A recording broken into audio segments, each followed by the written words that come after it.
back, everyone, here to the SMITE Pro League. And before we get into the next set, I want to talk to you a little bit about Hell. Let's look at it. 30 bans, which I can guarantee almost all of them up against Paul, as well as 5 wins out of her 7 games played. She's really good in the right hands, and your hands can be the right hands. You can look good while you do it as well. Do your best Paul impression while you use the new Tier 5 skin, the Eclipse Summoner Hell. Go ahead, get it in the Odyssey Reckoning, available to you as of right now in the SMITE client. Load it up, and then come right back here, because you have to watch the next couple of sets. You're legally obligated to, I guess, if you buy the Odyssey. I don't know if that's true or not. I'll make it up. Either way, we're going to be going into Ghost versus Sanguine here. And joining me right over here is going to be none other than Mifflin.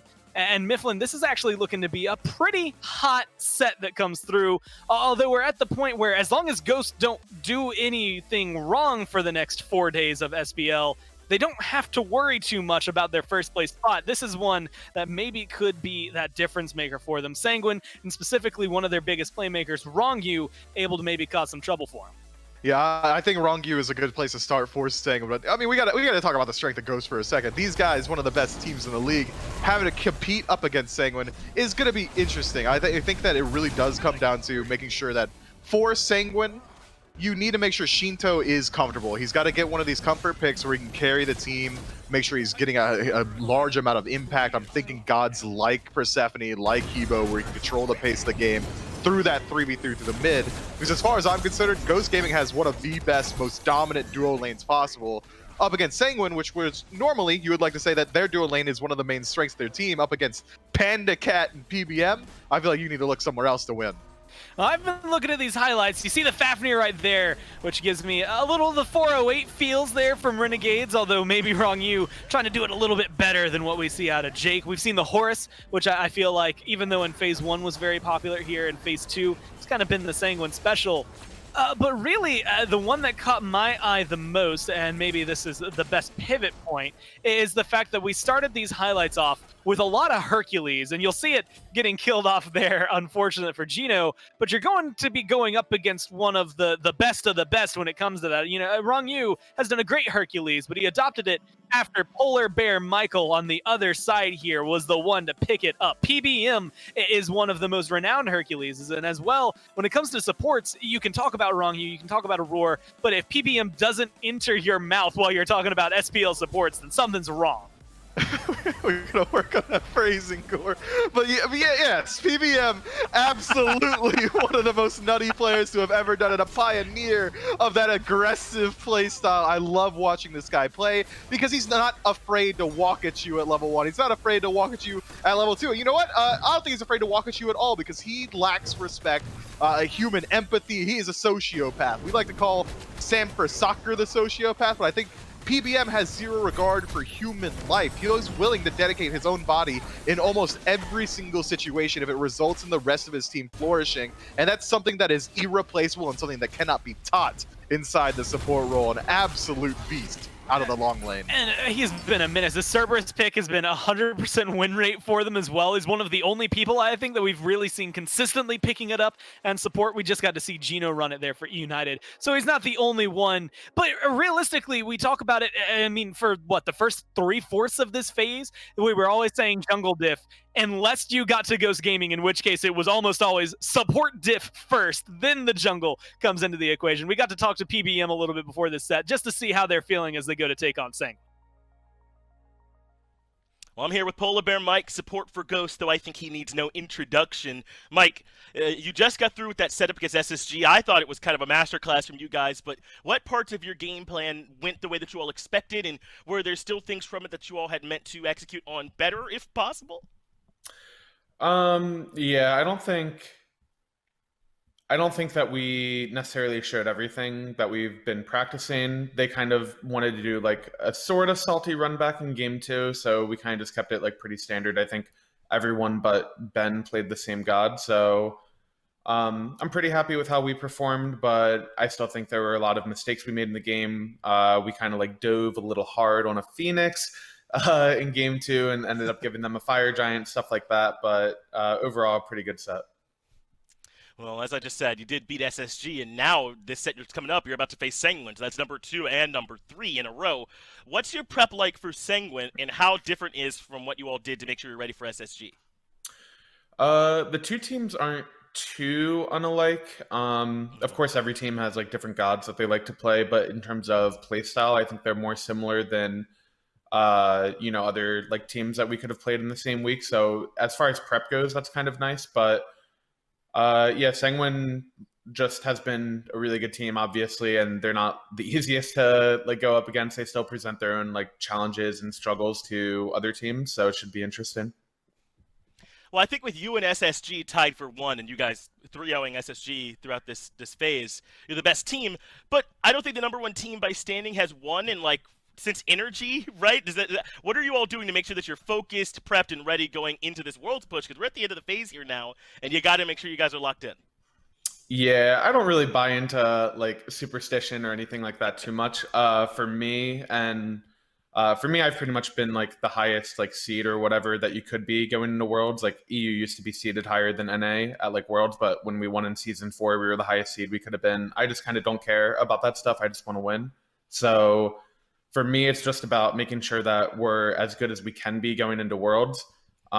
If we can get a bye going into Worlds, great. If not, whatever. But I just want to make sure that we're playing at the highest level we can. Hey, no matter how it shakes up, you got to beat the team in front of you at Worlds. So I like the mentality, man. Thanks for taking some time to talk to me, Mike. Good luck here in this matchup against Sanguine. Going to be a close one. Thanks, Finch. Have a good one.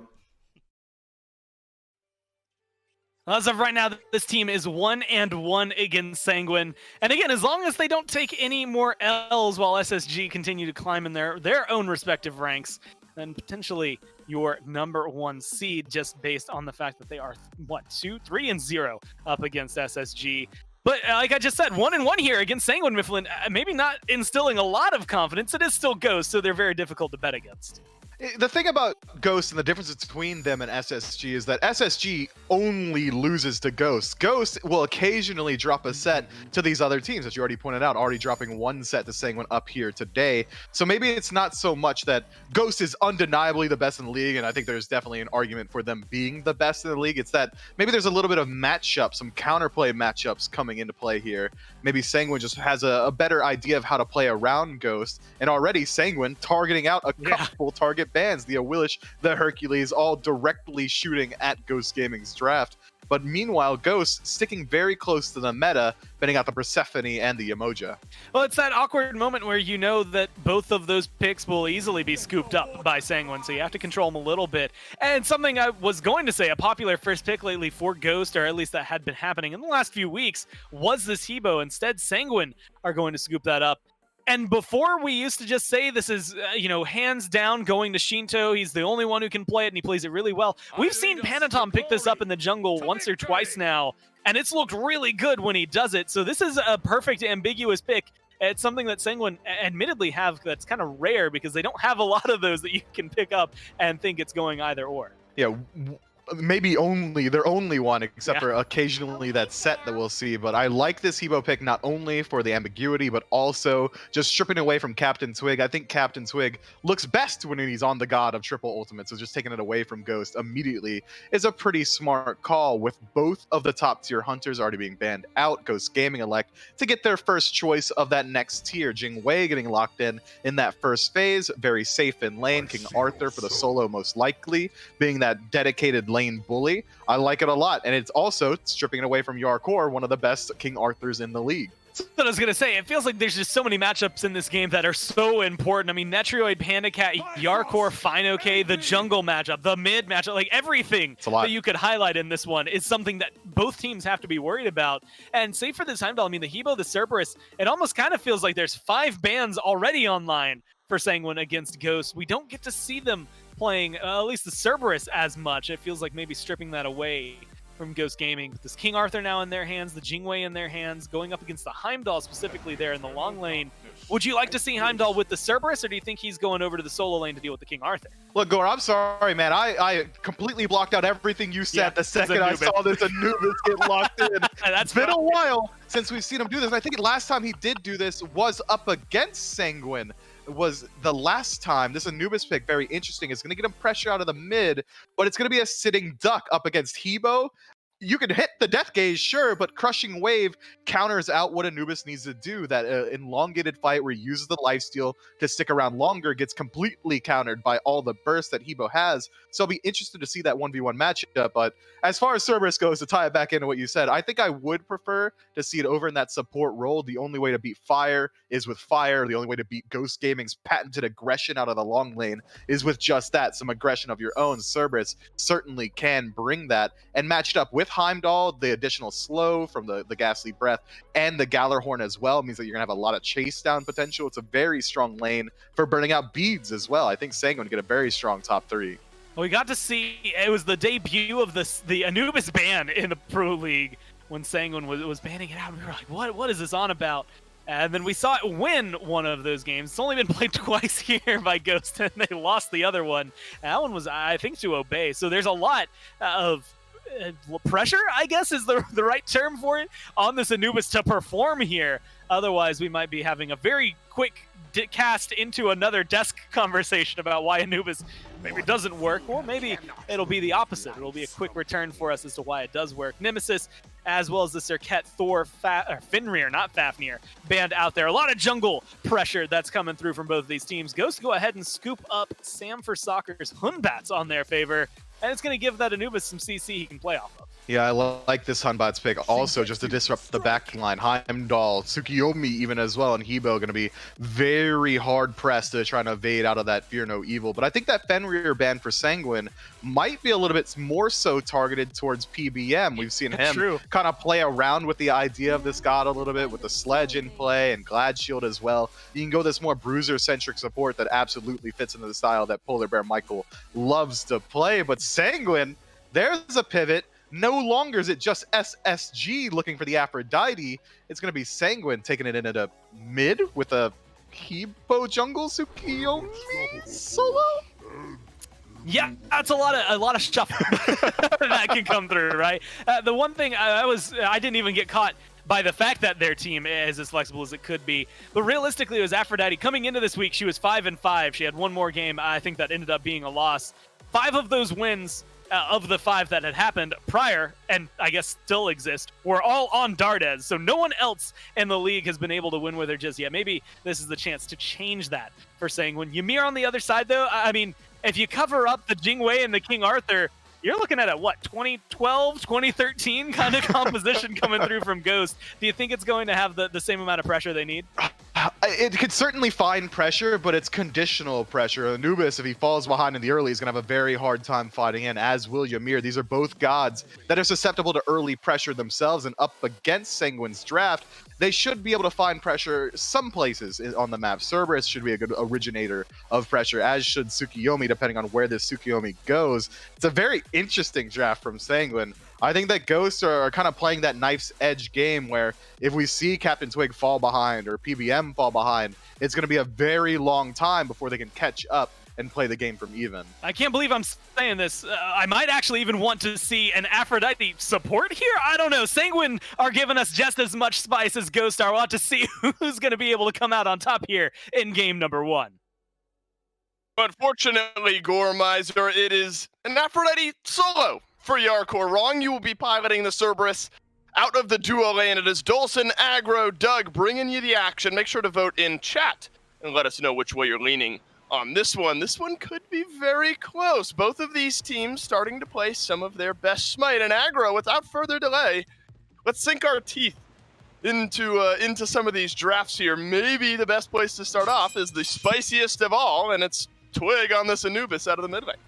I love it for Twig, man. I mean, this is just a pick that guarantees you pressure. It guarantees you kill pressure.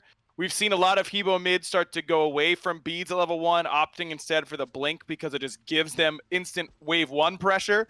You're not buying blink level 1 against an Anubis, so I can tell you that much. You'd be in trouble every time he's level 5 from there on out. So I think that this pick can work for Twig. How often does Twig do a lot of damage, but still die in the midst of a team fight for Ghost? A lot. Is it more than 100? Yeah, exactly. It's more than his job more often than not. why not just do it on the god that does a lot of damage and dies faster than most? Makes sense to me. I like the pick quite a bit for him. Well, small moment there. You can see a potential shortcoming of this Anubis. Twig definitely hedging his bet there. Netrioid actually nearly goes down. A couple autos from PandaCat would have gotten it done. Wrong, you wasn't there originally. Though Twig did root himself, took a good bit of damage, and now Panatama potential for first blood, but will not happen here. He'll back away. Shinto is in, but look out for PBM. If Sanguine rotate over to this red buff, Rongyu is there as well. Both supports answering in kind. It's actually Ghost Gaming. They're going to start up this red buff. They feel like they have a little bit more pressure with Twig, able to rotate out of the mid lane. Panatom will move himself on in. PBM escapes, and it's the hog used by Sanguine to secure the buff. Blink used by Mike to get out safely after the fact. Still love the idea. I mean, you get to be aggressive on this side of the map. You force Rongyu to use the hog, though smart by him to hold the hog in the first place, still have it up and available for that moment. I think that the real story of this game for me here, Dave, is going to be Yarkor on this Aphrodite. I mean, Gore had the nut stat that no one besides Dardez had won on this pick quite yet. Can Yarkor break that trend? And specifically, I think it's really surprising to me, not just because Sanguine usually sticks to the meta. We had to assume that they had something off meta in their back pockets, but they break it out here up against Ghost. And it's something like this for Yarkor, where I feel like Yarkor's space creation is almost the #1 factor to a Sanguine win for this team. And you just can't do that on Aphrodite. You can't play like you can on Cthulhu or Arthur, which have been two of Yarkor's most important and successful picks. Yeah, get back's good. It's a lot of damage, but you need someone else to be get backing. And I don't know that Sanguine really has that. I mean, Rongyu can get in there for sure, but not to the same degree as some of these solo lane beasts that Yarkor usually pilots. Heavy sarcasm, by the way. Of course. Just so everyone knows where I'm coming from on that one. And you know, you wonder if this then maybe puts Rongyu in a bit of a different position on the Cerberus build, because so often we'll see Cerberus slot in sometimes with the solo lane, obviously a lot of the time over here in support. He'll be able to build a little bit of magical power there towards the end, but you've already got Shinto, you've already got Yarkor doing that. You wonder if then Rongyu might feel a little bit of extra pressure with how squishy this Sanguine draft can be to almost go full tank for the rest of his squad. I think it makes a ton of sense for him to do so, because not only are you right in that Sanguine doesn't have a lot of innate frontline, but also in the sense that Rongyu is going to be providing damage even if he's not the one putting out the damage. That ghastly breath prot shred, such a key part of these compositions where you're picking Cerberus, that you can end up in a spot where even when you're full tank, your damage that you're contributing is just through Shinto's numbers or through Yarkor's numbers later on, regardless of how much actual damage you build. Rongyu could build something like a Stone of Binding and do a lot of damage with it. I wouldn't have any problem with that. But for the most part, I'd expect him to go mostly tank this game. Yeah, that's a good point. Remember, this is a Sanguine team. In our previous set, they really wanted to slow things down. Shinto has to use the beads as Sam for Soccer makes his way to mid lanes. The Fear No Evil force Shinto into the relic usage. A little uncomfortable for Shinto there just for a moment, but maybe no real threat once the active is up and available. But Aggro, this is a Sanguine team that is very happy to slow these games down and work their way to a mid to late game. It's exactly what we saw the last time these two teams played. You know, there were, what, 2-3 kills 10, 15 minutes into the game, and it works for Sanguine. That can be their MO. It's something they definitely forged a victory in Phase 1. A little bit different maybe over their last few months, but still a very viable, I think, strategy that they can definitely lean on in certain matchups. But is Ghost the matchup that they can do that? Is really the question. I mean, Ghost is the team that is most likely, you know, in the SMITE SPL yearbook, they've been voted most likely to blow you out in 20 minutes flat every single year that they've been in the yearbook, because that's what this team does. What a superlative. Better than most. But Dave, did you have a superlative? My high school didn't do superlatives, I don't think. We did, but they were weird. I don't know. We had was like... yours most likely to sell chairs to strangers on the internet?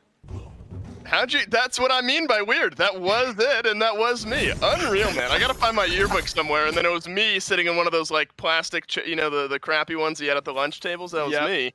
And that's where my love for Maxonomic really came to be. You know, I sat in the plastic lunch chairs for so long. Wow, we're getting lore in the You're middle right. of this one. This Yeah, is some the back end. Dolson lore. I can smell an Maxonomic bit being worked up right now. You know, Oh, believe me, the wheels are turning. Yearbook Dave coming to a Maxonomic ad sometime soon near you. But so far, I mean, Ghost has not shown that they are going to be the team that's going to blow Sanguine out right away. They haven't been going for a lot of buff invades. I'm very surprised that we haven't seen Sam on this right-hand side looking for blue buff invades alongside Mike. There you That's go. where we'll be starting. There's Fear No Evil on the Panatom. The freeze just short for PBM, but the wall is there. Piercing Moonlight does not connect, and it probably is good for Panatom, but Fine OK is right there for first blood over to Ghost Gaming. That was just brewing, Aggro. You knew something like that was coming, I think. To your point, there wasn't this overwhelming pressure from Ghost, but Sam has now looked 2 or 3 times right over towards this mid lane area, and finally it works out. And even though it's not putting pressure on the Aphrodite necessarily, that's a good example of what having someone like an Afro in solo as opposed to Cthulhu or an Arthur, an Osiris, a Cucullin does. If that's an Osiris or a Cucullin, are Sam and Mike as willing to go aggressive on that side of the map with threat of that solo laner rotating? Maybe, but maybe not. With it being an Aphrodite over here on this side of the map, they know that they don't have to respect that at all. So it's not just what the solo lane does, it affects your jungle as well. Hey, ×2 on that as Sam makes his way right back over towards Panatom. A little bit more damage, nearly there. Panatom actually walking back in. You gotta be careful here. If PBM turns around some damage, basically a stiff breeze away from going down. Yarkor made his way over, but Ghost Gaming shrugged that one off. You can sense the game plan clear already. In aggro, we are 7.5 minutes in, 1 kill on the board. Sam is 2 levels up over Panatom. The Tsukuyomi has been held back early. And Panatom should count himself lucky it's only 2 levels because Sam missed the Blink Sacred Monkey off of Fine OK's ultimate. That should have been another kill onto the jungler and would have set Sam even further ahead. And that's what I'm saying. I mean, all the time you see it in casual games like, oh, you know, I'm picking Nuwa solo and I'm doing okay, but let's flame the jungler who's 3 levels down because their backs are getting invaded off cooldown. It's because of the solo lane selection in those sorts of moments. And I think that so far, all this pressure on the right-hand side for Ghost is because of the Aphrodite selection. Fine OK is obviously going to have priority in this lane. It won't stay like that forever. I mean, Yarkor level 9 is going to end up clearing very effectively now at this point, but it's right as soon as Fine OK finishes off the Pestilence so that he starts trading more favorably into Yarkor at the exact same time. Was there ever really a window for Yarkor to kind of out-bully Fine OK? I mean, it's obviously closed now. He's got Reinforced Greaves and Pestilence, but, you know, admittedly, in some of my games even, you see, to your point, a lot of these sometimes mages starting to get played over in the solo lane just because, you know, it's a mid laner that gets auto-filled into solo, whatever it is. Is there ever really an opening, though, for Yarkor to feel aggressive on the Fine OK? I mean, you might have some early game burst and all that, but I'm not sure Fine OK ever felt threatened, you know, of his own life. He was kind of free and clear, I think, to farm throughout the entire laning phase so far. Yeah, I think it's like level 2 and 3 where you just have a ranged advantage and your auto attacks make a big difference and the warrior can't really clear quite yet. We saw both Yarkor and Fine kind of low at that level 2 to 3 mark. That's kind of the time. Engage onto Rongyu, and Samper Soccer does it again. Sanguine lose another, and wouldn't you guess it, right over by the mid lane. This 3 versus 3 of Ghost Gaming already starting to find some pressure. Twig uses the Aegis, but the Crushing Wave still connects for the damage nonetheless. Shinto pin perfect on his mana costs there, and Twig maybe a touch of an overstay after the rest of his teammates had left. Looked to me like Twig might have gotten caught with the momentum on his front foot, ends up getting water spouted into the tier 1 tower and couldn't get the Aegis off in time. Perfect there for Shinto, and at least one area where Sanguine can start to hang their hat, because they really needed it. I mean, Panda Cat is a nearly ungankable Jingwei.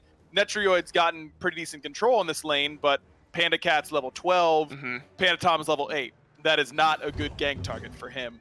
Now, maybe you think you can go in mid, but that's a little scary to me anyways. Twig's got so much damage. EBM is going to detonate Shinto down to half HP here. It's a stun on either side. Twig from range won't get the kill, but Panatom will. There's Panda Cat on the rotation over in another kill swing for Ghost Gaming. They lose PBM. That's a trade Mike will be happy to take every day of the week. And Ghost Gaming continue to play as a team around this mid lane, pull another couple of kills away. Normally it's the mid laners we talk about getting your damage off before you die, but Ymir kind of fills that same role a lot of the time. Mike gets a pretty well-channeled Shards of Ice to complete on top of Shinto, put 400 damage on his head top, and Panatom, being the same level as PBM, felt that damage even more than Shinto really did. They both end up falling. Mike's still ahead of Rongyu regardless of the death, and Panatom now falls 3 levels behind Sam for Soccer. Yeah, Sam for Soccer just straight up bought a hi-rez Lament, by the way. He was able to go back and finish that item. Seems okay to me. 201 for Sam, 3 levels up, as you mentioned, over Panatom. Damage numbers kind of damning there as well. 1.2k ahead is Sam already. And if it wasn't worse, you know, if it wasn't bad, rather, to start off, this is now what's going to get opened up. I mean, it's a 2-man Pyromancer as Ghosts continue to wreak havoc on the right-hand side of the map. It's crazy how quickly it's kind of happened. All of a sudden, we're talking about how Ghost isn't doing enough. 7 minutes in, I think, is when we started having that conversation. Yeah, and all of a sudden, they're up 3,500 gold, nearly 4k experience. And it's really through the jungle. Yarkor, again, just unable to fight. I'm sure I sound like a broken record, but it's been pretty one-dimensional this game. Invades on this right-hand side, fighting alongside those buffs and camp timers, and Sanguine have not been able to mount a solid defense yet. Right, and what's worse is Netroid and Panda Cat have effectively been left alone, except Panda was able to rotate over, find a kill and an assist, and now he's 1 level up over Netroid, despite effectively nothing happening on the left side of the map. That was a few moments ago where Panda Cat was able to capitalize. So now the potential maybe threat, granted a 1-level lead is not necessarily backbreaking over there, but now it's at a point where Sanguine aren't winning really anywhere. If there's anything, though, again, that this team in Sanguine is good at is delaying some of these games, but it's going to be so difficult now at this point. I mean, Yarkor has held himself in there aggro. He's only now even as far as levels go with Fine OK. You're starting to reach that point where you're saying, all right, we need this Aphrodite to out-clear and rotate and help us out in some of these mid-fights, because the payoff hasn't been there yet. Not yet, but Sanguine's still in striking distance. I don't think that this one is by any means over, though. No. Ghost nearly guaranteeing themselves this gold. Fury and Netroid showed up and dropped the sword. That's the only thing that could have possibly stolen that away, and that is huge for Sanguine. We can't overstate how important that play is, because Ghost should have been able to keep the snowball going, secure a gold Fury, set themselves up to start sieging towers. Now, Sanguine, I mean, only 2k down. That's still a lot at 14 minutes, but it's within Aphrodite range where she can make that much of a difference for your team when she starts joining fights. Where's that on the aggro objective just got stolen and you should have prevented it, like tilt meter? I mean, I know there's some easy ones, you know, blocking an axe, things like that. Where's that? Yeah, those hurt me every single time. That one doesn't bother me too much because you don't have great secure on Ghost. Maybe Twig should have ulted it, got greedy to hold on to his ult is the big thing. Right. But the ult's a DPS tool more than a secure tool anyways, so I don't know, who knows if that makes a difference. Right, fair enough. Looks like quick pause on our end before we jump back into game, though. What we've seen outside of now a Gold Fury steal from Sanguine has been all Ghost all day. Just prior to that break, it was another blue buff invade over here from Ghost. And aggro, I think, kind of just to piggyback off of that for Twig, a lot of the fighting has been happening around this mid lane. Twig has definitely been there to provide some of this supplementary damage. What does this Anubis power curve really start to look like for this squad? I mean, obviously, we know what he can do in some of our games. He roots himself and he deletes your entire team and heals himself up. But does it look that same way up here at the SPL level? It certainly can be. I mean, he's gone for the Stone of Binding. I don't really love that option, especially when you got a Ymir who could have bought it himself and really not messed with your own power curve in mid. But Twig is a much more selfless player than I am. I'm greedy. I'm going for something like a Typhon's third, Maybe Right. something like a Spear of the Magus if I feel like I need the pen. Divine Ruin is a necessity, obviously, in this game. I think once he gets that Divine online, you've had one-shot potential ever since you hit level 5, but you keep one-shot potential even on frontliners for a good while. Probably right around now, because of the binding pickup, I would expect him to be unable to 100-0 wrong you, but with a little bit of help, a Fear No Evil, a freeze by PBM, Twig is still a real threat for the entire Sanguine roster right now. Right. It's going to be important for Ghost to be able to lean on him, again, not only in fights, but in objective secures, things like that as the game moves on, especially as you start to rotate over towards the bigger objectives, Fire Giants, and the like. Now, this Sanguine team, you get knocked back a little bit. We have seen a few moments of pushback, though, aggro, I think, here in this game, and that's kind of Sanguine's MO, is mitigating the losses. Obviously, a Gold Fury steal is going to help you there. But I think the utility of this Aphrodite specifically, we've kind of talked about damage and how she's gotten bullied out in the lane and stuff like that. I mean, just how Khepri is super annoying with that Scarab's Blessing. The Aphrodite Undying Love, I think, is going to be massive in some of these team fights and just elongating things out where otherwise your team might have fallen behind. We're going to take a quick break, though, everyone on our end, get this all sorted out. When we come back, be right into game.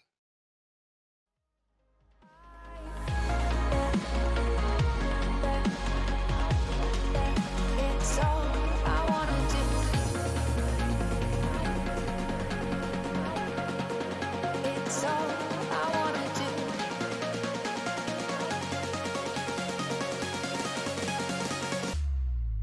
It's all I wanna do.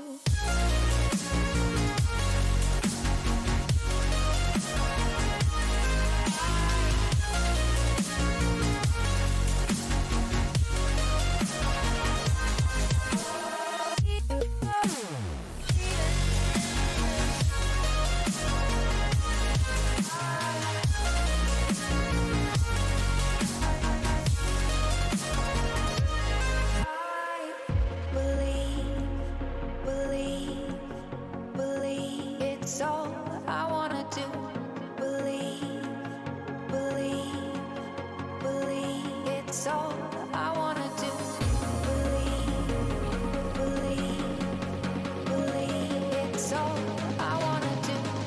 Believe. It's all I wanna do.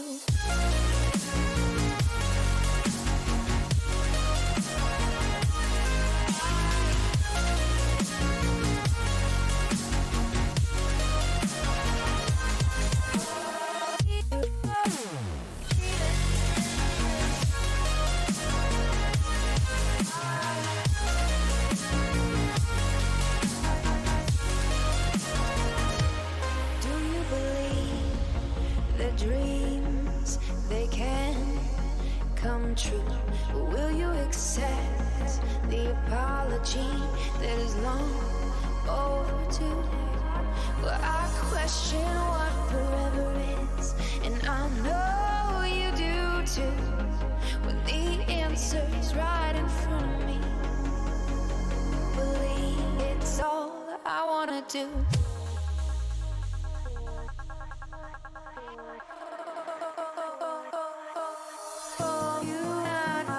You not to break out students to I know you not trust you not to break out students to I wanna know you not trust you not to break out students to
It's all I wanna do. Believe, believe, believe. It's all I wanna do. Believe, believe, believe. It's all I wanna do.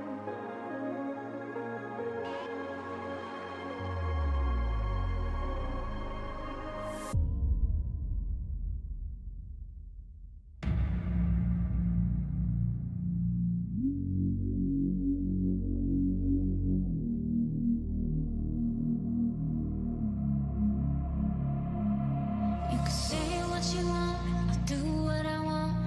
Maybe tomorrow we could see things differently, but the way it's going right now, we better put it on hold. Is your 17 message in 17 minutes? I can reply no more, my head's not in it. Don't mean to shut you down, but I'ma put down this phone. So patiently, I'm listening. I know that you've been up waiting for me. Alright, I'll tell you before you go lay down. All right, guys, I appreciate everyone sticking with us. I have some bad news, so we're going to look at pictures of my dog and me while I deliver it to you.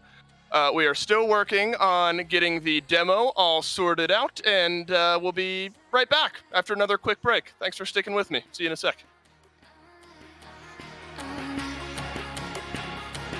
Let me come inside, we can reconcile inside.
Hey there, Smite fans.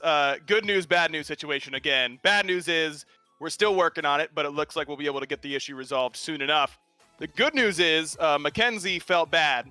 Look at how sad she looks. Like, this is pure sadness. She's feeling this with you guys, but soon enough, she'll be happy because I'm giving her a treat right after this, and soon enough, you'll be happy because hopefully the game will be right back. Make sure you guys stick with us. Thanks for the patience. We'll be right back.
No!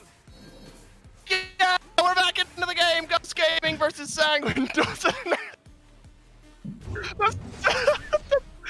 the Perfect, Dave. That's really great work for you. Yeah. Look, the good news is we're back in game. Bad news, we don't get to look at our dogs anymore. But we do get to watch the conclusion of game one between Ghost and Sanguine. Just to to recollect ourselves, Aggro. Let's you know, re-catch up with where we were here. 15 minutes in, although it's 2-4 on the kill feed. A lot of this has been happening. Sanguine has made his way effectively all over the map, set up Ghost Gaming with about a 3,000 gold lead, constantly burning, it seems. Beads, ult, if not both, off everyone on Sanguine. He's been all over the map, but Sanguine has really responded nicely, all things considered, with Shinto getting a solo kill in mid, set himself up a little bit further ahead, and then Netrioid was able to steal away a crucial gold fury. So we're in a spot where Ghost is still ahead, but not by the dominant margin we felt like they could have been at this point in the game.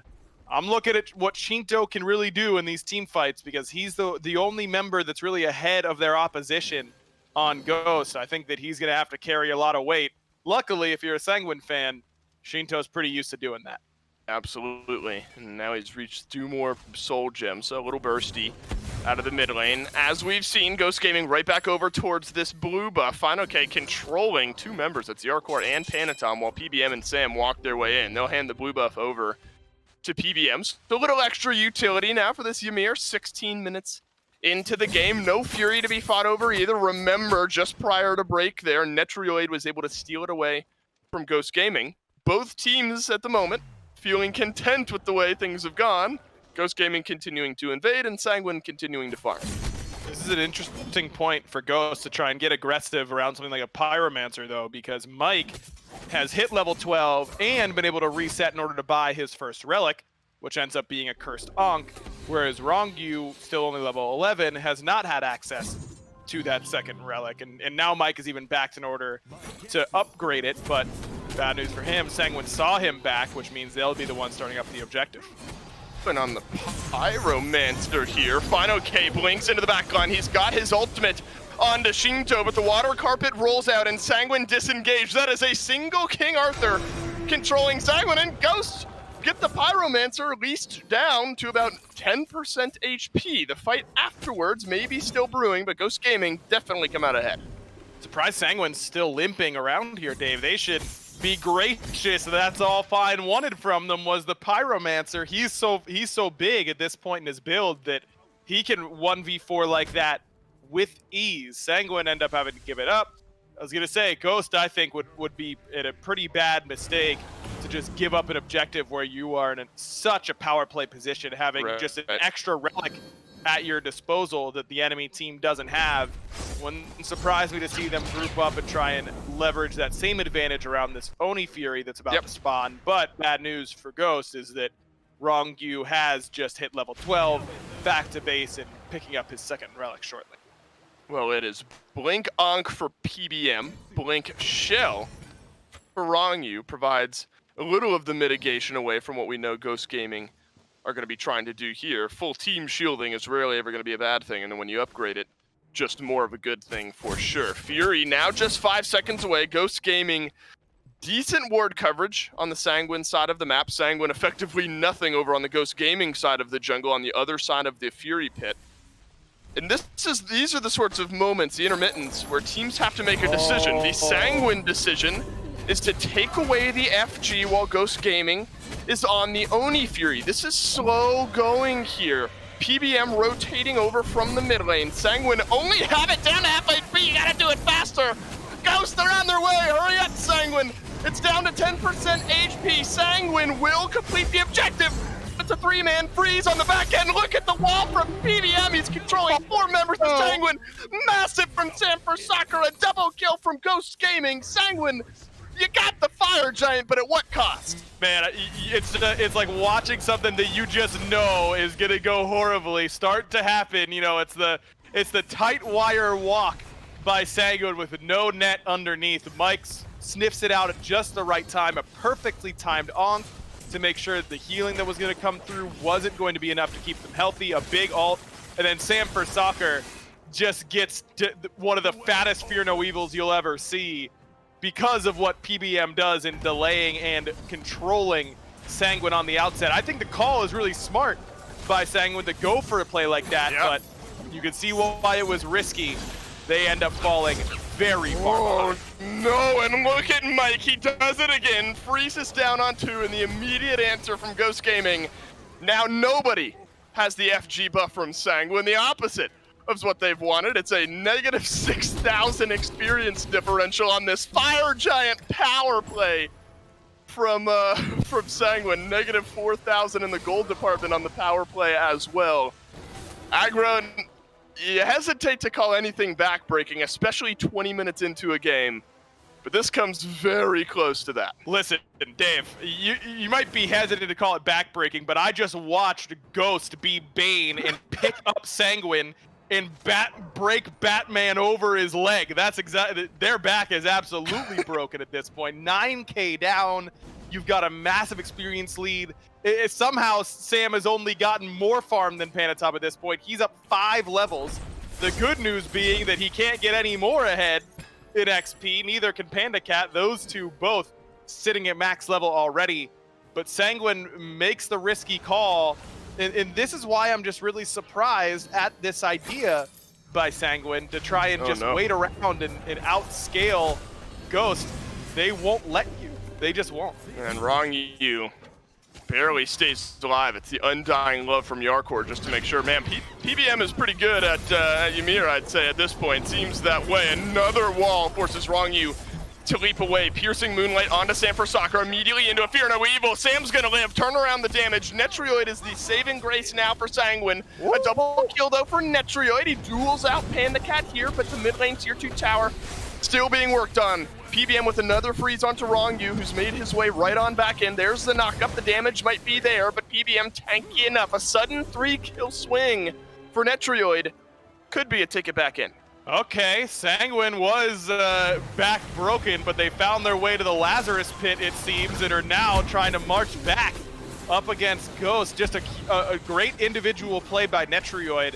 Getting the kill on the 1 health Sam for Soccer, that's really done by the majority of Sanguine, but then Netrioid just got to win, and honest to goodness, 1v1 up against a Jing Wei that has more farm than him, and Netrioid just outright beats Panda Cat. Panda never even used a relic, and from there, Ghost can't really do a whole lot with an Arthur, a Ymir, and then Anubis to siege with. That was huge for Sanguine. In a weird way, it might have been okay for Ghosts Gaming. In moments like that, everything suddenly is going your way. You're in an absolute flurry. This, they get to go back, they take a deep breath, spend some gold, strategize the rest of this game for sure. The Fury respawning in a minute. The Fire Giant will be back in a little bit of time as well. So that's where the strategy really has to come out now, as the Pyromancer will get taken from Ghost Gaming. Obviously, Ghost, I don't think, falls for that same type of play twice, because both objectives will be back around the same amount of time. Look, with all that just happened, you start to feel like, okay, Sanguine might be able to do it. They just made a really good team play. Individually, they just played really well. Maybe they aren't out of this. And then you kind of zoom out and you go, okay, let's pretend none of that just happened and you're just looking at the outright stats of this game. Right. Ghost is up 7K gold at 23 minutes. Even with Sanguine's Aphrodite composition, are you really feeling good for them walking into this objective fight? No. And the answer is, of course you aren't. You can't be with the stats of this game, but momentum-wise, maybe that can overrule the stats a little bit here for Sanguine. They can show up and do a little more than what the stats suggest they should be able to do. It is now the Gold Fury right back in. One that Sanguine was able to steal away earlier. Right Phoenix back onto the map. 1 or 2 more fireways for Ghost Gaming, still pushing down the right lane. If they can delay enough time here, those minions will get the Phoenix finished off, no problem. Panatom sensing that will go back to base. No contest here from Sanguine. Maybe all they can do is rely on one more base defense, a couple more base defenses. Ghost has suddenly turned the temperature up on this one. And aggro from minute 1 until minute 25. We're going to see another Fire Giant attempt here. This time Ghost Gaming will start it up. It's been Sam and it's been Mike on the engages through and through. Just phenomenal from both of them. And those two have worked together so well all year. It's felt like Ghosts have Almost had their turns. Yeah, it does at times, doesn't it? I mean, these two are just so good at finding these engagements and putting themselves in easy to succeed positions. But Sanguine's composition is one that can be hard to punish even with great engage because of the Aphrodite ultimate, because of the Heimdall disengage and the perfect information that he's working with. It's a little bit harder for these guys to find the entrance. Mike has attempted to freeze down Netrioid, but Netrioid uses his ult for the CC immunity. He'll crystal himself away, an airstrike in the backline from PandaCat as Panatom has gone in. Sam controlling too. It's an Undying Love from Yarkor on the left-hand side of the fight, while the right-hand side still rages strong, but PandaCat alive in the backline, swinging down the damage. Will get rid of the Hebo. Now fine, okay, spin to win on in. A double kill for PandaCat. Could be a 3 around the corner. PandaCat's come alive here as well. Says I can do some killing on top of everything else that's gone on. Panatom will survive, but 3 members of Sanguine down, all at the hands of PandaCat. And someone is yanking on PandaCat's leash to come back towards Fire Giant. He's got 3 dead. You could tell he wanted the full 5, but Ghost ended up making the right call. I mean, it was a good idea by Netrioid. He steps up and uses his ultimate as CC immunity and to displace Mike, but what it does is put himself really out of position. Uses the Bifrost Crystal, and Sam is in the perfect spot on the back end, but a really good play by Yarkor to get to Netrioid, prevent him from insta-dying to the Fear No Evil, and they force Sam back, and you're thinking, okay, this is perfect. Netrioid has gotten out. He's been our guy putting out all the damage in these fights. Maybe we've got a real shot, but then we kind of snap back towards the main engagement, and Shito is in no man's land. I mean, he gets killed easily.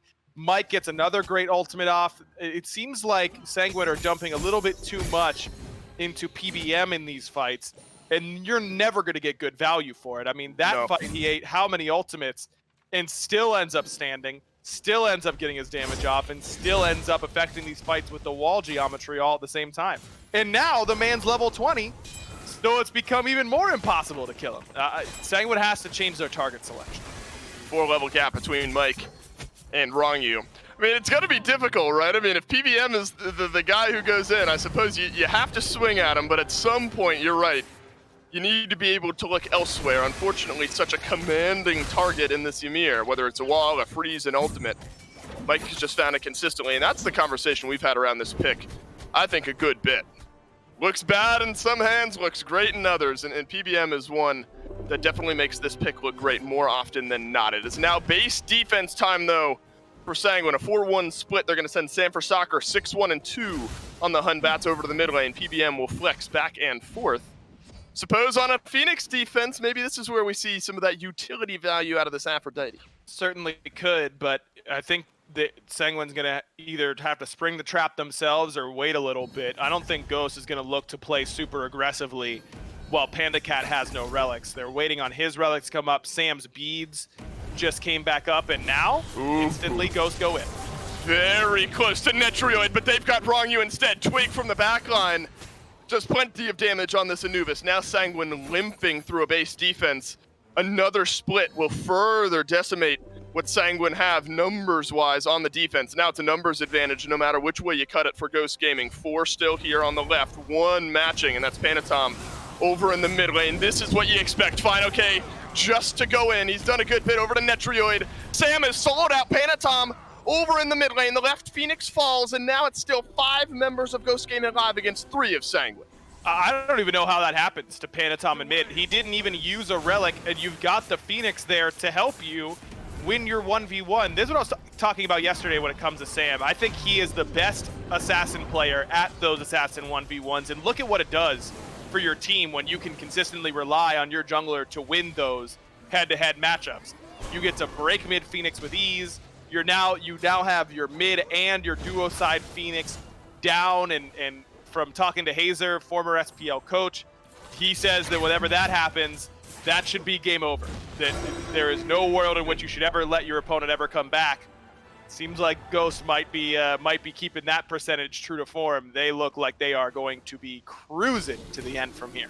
Was there an alternate ending to Batman where Bruce Wayne never made it out and he just had to live out his days and then never climbed up the pit? I'm not sure. That might be what we're looking at here for Sanguine, backbreaking early and never able to rehab things. A lot of it thanks to this man, PBM, freezing down effectively who he pleases. Yarkor will blink into the backline, but Twig Almost takes no damage at all. It's an Ankh popped now from Mike. Wrong you left alone. Sanguine now re-engaging finally. Twig stunned down but stays alive. Panda Cat will get the kill finally onto Wrong you, and Shinto makes a double for Panda. Netroid falls as well. Ghost Gaming, they find 3. The Titan is exposed in aggro.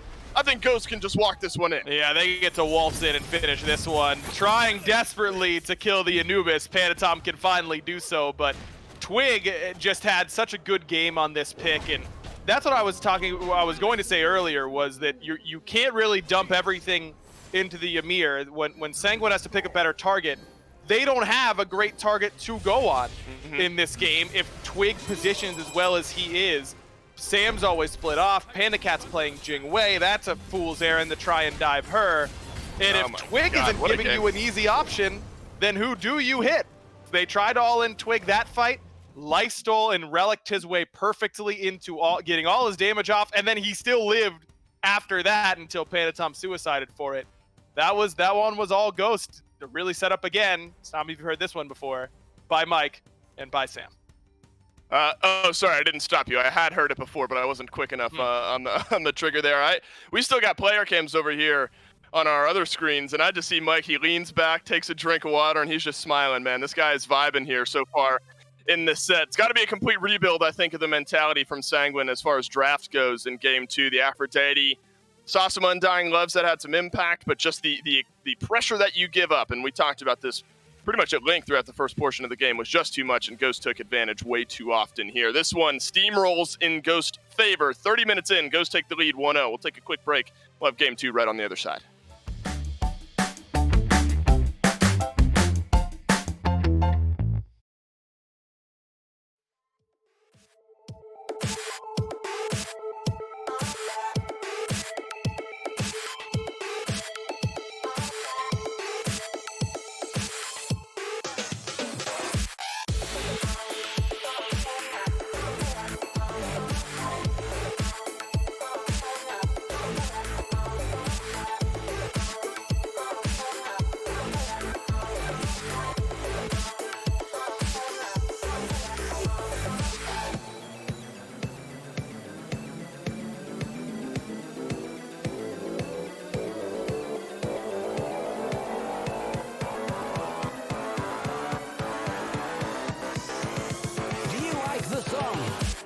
What the f was that?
What do you want to hear repeatedly on the radio this year?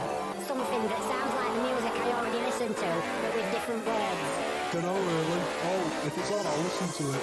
Loud guitars, tattoos, anything else is a bonus.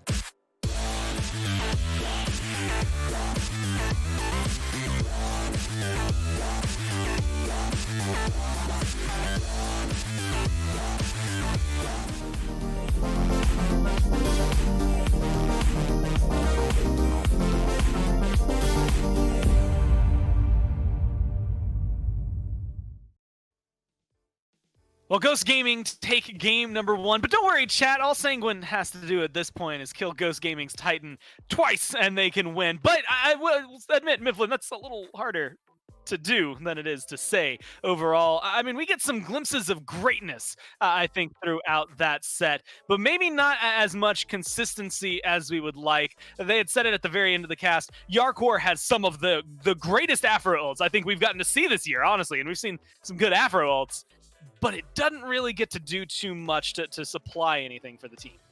Yeah, I think there was one Afro ult around that second to last team fight at the enemy speed buff where he's able to save Netroid, but of the glimpses of greatness we saw from Sanguine, we saw phases of greatness, extended lengths of greatness from Ghost Gaming in game 1 of that set. I mean, fantastic play from Polar Bear Mike and Sam for Soccer, separate them from the pack. Sam in particular has a phenomenal game this time around, constantly putting out pressure, but this is the Gold Fury steal we didn't get to see the first time. And come on, guys, he doesn't even look, dude. That's so sick.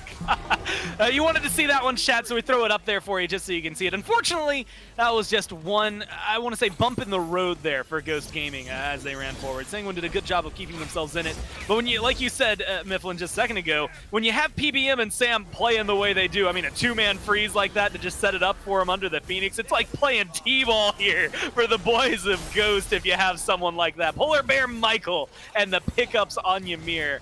It just fits so well for Ghost Gaming. And definitely, it means they have to address something. You know, it's weird that the Anubis is the talk of the town going into the game, and we have nothing to say about it here at the end. Twig just kind of was par for the course. Damage was there, but it was the team around him that made it look good. Yeah, Twig played his game, and Polar Bear Mike and Sam for Soccer won it for him, right? I mean, that's really what it comes down to here. The pressure out of the jungle, the walls out of this Ymir, the space control from the entire front line of Ghost was so strong, allowing Panda Cat to find a triple kill in this game, a couple double kills. Yeah. He's doing incredibly well because of all that just fantastic control around these objectives. Ghost show that they're not just this one-trick early pressure team. They'll blow you out at any point of the game. My favorite thing about Ghost is I feel like no matter who pops off, we always end up saying, but they did well because everyone around them. And I think that's something that is indicative of a great team, right? When you see that, it's just very difficult to argue against them. Sanguine, though, have their opportunity to bounce back. It's here and now in game number 2 that they need to do so. And hopefully without hitting any bumps in the road to do so on their end. Cupid was banned last time by them, I believe, alongside a Hercules, as well as an Wheelish that came through. We'll have to see if they keep those or if maybe they switch it up here and try to change what Ghost can lock in. I think that Sanguine should likely try and ban out a couple pieces, but what are you going to do? Are you going to ban the Ymir? Are you going to ban the Hun bots? Right. Those are fall down picks. Those are tertiary picks at best for Ghost Gaming. So I think Sanguine might want to address what they pick and take away from Ghost. Like we saw in game 1, they took away a couple of Ghost signature picks and Ghost did the exact same. I think you could just switch around what you're taking to try and maybe switch up the draft a little bit. If this Ymir is creating issues for you because there's an Anubis on the enemy team, if all of a sudden Anubis is going to perform a lot less well, but instead it's going to be a Ymir ban overall. You let Hercules through against PBM, I hope they're picking it. I was gonna say they can scoop it up, try to give it over to Wrong Yu. Kind of catches us off guard. I mean, that was a joke. We weren't like I promise we weren't serious when we said ban the Ymir. But I guess if it's troublesome for you, you gotta get rid of it. The downside is that PBM plays a whole lot, and unless you grab Hercules and you manage to work the Cerberus into your composition, I mean, those are two on my mind that immediately come in. They're gonna scoop up that Hercules away. Horus has now been taken away, so maybe they were trying to limit even more. And I would actually even argue for Ghost, maybe trying to pigeonhole Sanguine into picking this Hercules. Because Ghost, if you play it a lot, typically it means you know how to beat it because you know what you don't like to experience. Yeah, I think there are a couple pieces that could deal with Hercules. Even the Anubis has a pretty sneaky matchup into Hercules if we want to see Captain Twig run that one back. I'd be surprised to see it. Anubis is a out-of-pocket flavor pick in my mind. You're not going to see that one consistently from Twig. Instead, Final K going back to the King Arthur, Panda Cat picking up the ROM for himself as well, with Cupid already being banned. A very smart pick to make sure you get the last remaining top-tier hunter. But I am curious to see, now Sanguine's in a position where they can also take away that Cerberus, have Hercules support Cerberus out of the soul lane, and take another pick away from PBM. But where is he going to go after that? I mean, PBM is a very versatile player. He might even go towards that Fenrir that Sanguine felt like they had to ban last game. Well, they grabbed the SIBO, again, second time this game, and it wasn't prioritized there for Ghost, so it does leave open some options, I guess, now for Twig. Might just run back Anubis. I mean, it didn't do poorly. It didn't necessarily do great either. It was kind of smack dab in the middle. I guess not what you would expect out of Anubis. I feel like he either has to be the talk of the town or, well, either positively or negatively, right? Like, you have to mention him, but he just kind of fit right down the middle. Heimdall locked in over there to try and deal with this ROM. They're hovering over the Fenrir now, Mifflin. This is banned away from him. They're going to lock it in, and as you had said last time, it's probably not a jungle pick. This is probably going to PBM. I like it, man. I love seeing PBM experimenting with this more aggressive stuff. We don't know whether or not it's going to the jungle, but I think I am with you, leaning towards that support Fenrir. And it's got some pretty good matchups here. The Gallarhorn can get canceled out by the Unchained Jump. The Seething Howl means that you thought Hercules was winning auto trades against Hunters in the early game. Yeah, Fenrir is going to do that while simultaneously healing for every hit he lands. And it's a bit of a myth in the SMITE community that Fenrir is good in the Hebo. Fenrir can use the Brutalize to chase out the Crushing Wave. That's true. But then you're a Fenrir right next to a Hebo, not exactly the best place to be standing. Even if you are the support, he's still got a lot of damage output there. But I love this from Ghost, this newfangled aggression. I hope it's PBM piloting it. And I think that's just true about anyone, though, right? If you end up next to a Hebo at the end of anything, you're just probably not very happy about your positioning at that point. A good knock-up, Water Hands is going to cause a lot of trouble. And Sanguine were on the same page as us. They banned the Thor, and Sam just says, okay, I'll go right back to that Hunbats. I don't know. Did you guys see the slash line? Like, I'm happy to play this one. Let me have it, please. They still haven't picked up their mid just yet, but Ra was banned away. Hell banned away there by Ghost. Sanguine are going for this Susano. This has treated Panatom very well.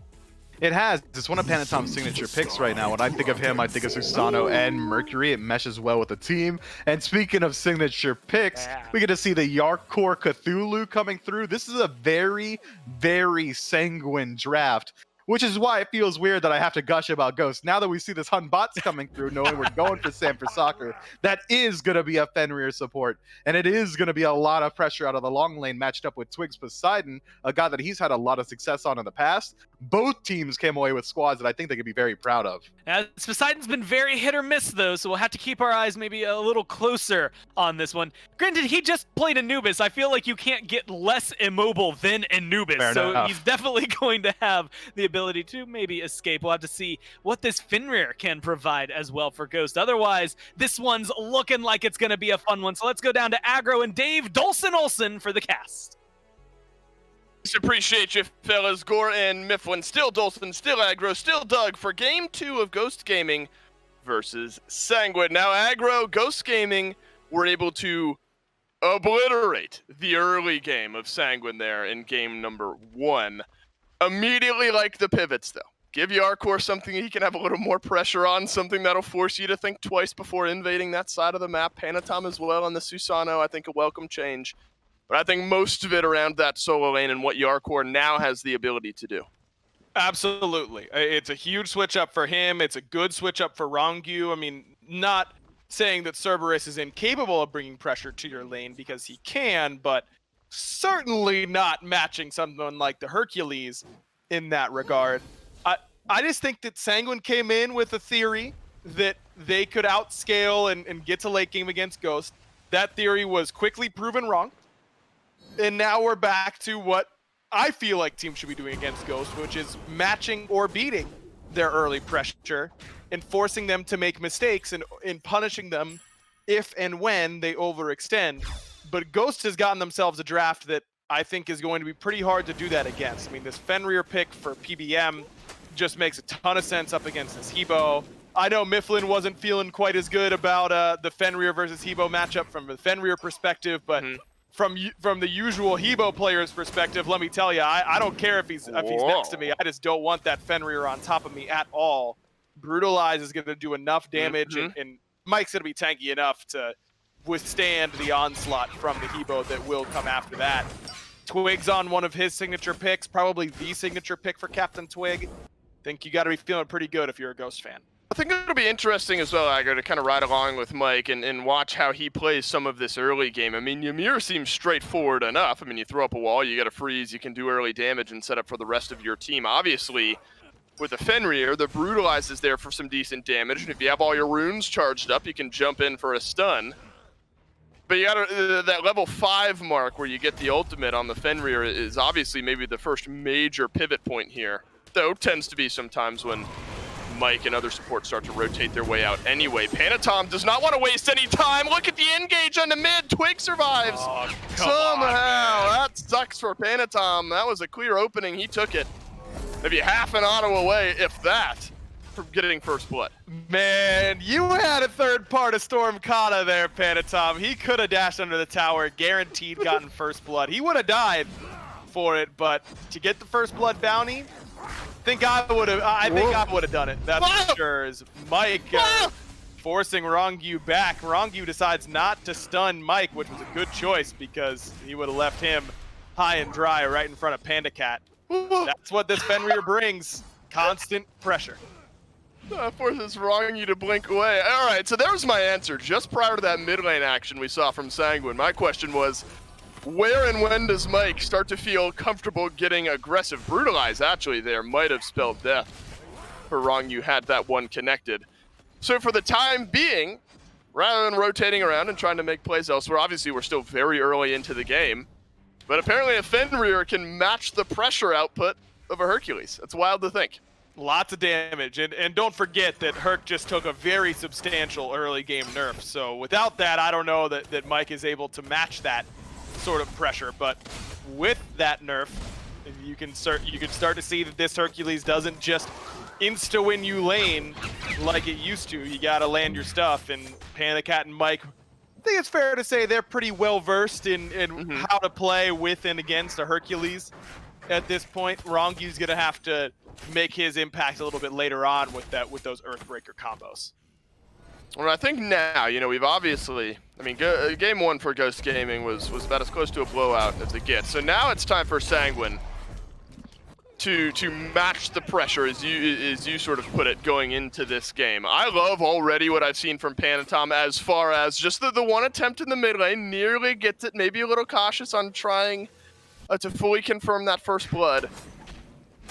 But we'll need to see more of that. Now he's got his level 5 online. He's going to have to try to match this early pressure that we know Sam is going to be bringing now that Sam has the Fear No Evil. And the Susano obviously fantastic into the late game, but Panatom now has a window here in the early, I think, to make his impact as well. Certainly has the potential against someone like Poseidon in mid, who you can displace well with Wind Siphon and capitalize, no jump or leap for Twig or dash or anything like that, but if Panatom is not the initiator, he might have some problems in this game because there's so much crowd control from Ghost. It's a lot of it is ultimate dependent, but between the cripple from Captain Twig's Whirlpool and the jump stun from PBM, Ragnarok, of course, on the back end, you can find yourself in pretty difficult positions pretty quickly as a Susano. You have to use those beads just to get out of Whirlpool, let alone something like Ragnarok or Fear No Evil. So I wouldn't mind seeing Panatom try and start the ball rolling himself so that he can pre-beat some of this action and still get a kill on the back end. Well, the time is now for PBM to start to make his way over to the right-hand side of the map. Look at the read from Sam for Soccer, knows exactly where Panatom is going to go on the back end of the ultimate. Shinto has pulled back one onto Mike over in the mid lane, but it's Ghost Gaming that strike for first blood. Still little action on the back end as Captain Twig will make his way over towards this blue buff. Yarkor here as well. Rongyu, it's a 3 versus 2. Sam for Soccer does some decent damage, but has taken half of his HP. Driving strike on back onto Sam. Yarkor does not have the damage just yet. The Kraken might get it done. Captain Twig does onto Yarkor, but one is also there for Sanguine. Even trades throughout the early fight. The fact that Twig's able to knock down Yarkor in that spot is actually pretty surprising. Good work by Ghost to make that trade happen, because Sam's dead as soon as he commits for that blue buff. Mike ends up getting picked on the rotation in, but now he looks for Shinto. Great driving strike, interrupts the Brutalize, and it's Mike who goes down. So close there. Thought Rongyu was going to complete his back and that it would be a free kill on the Shinto after the fact, because Mike now has gotten killed twice going after Sanguine's mid laner. The first time on that rotation, looks like he used Ragnarok, picked up Shinto, but a quick beads and ultimate from the mid laner was able to put the pressure back on the Fenrir. So now Mike is fallen pretty far behind, 0-2 early on. And you can see the reaction immediately from Mike there as well, kind of leaned back in his chair, hands up. I mean, that one was close, but there was enough peel from the rest of Sanguine to keep the Fenrir at bay.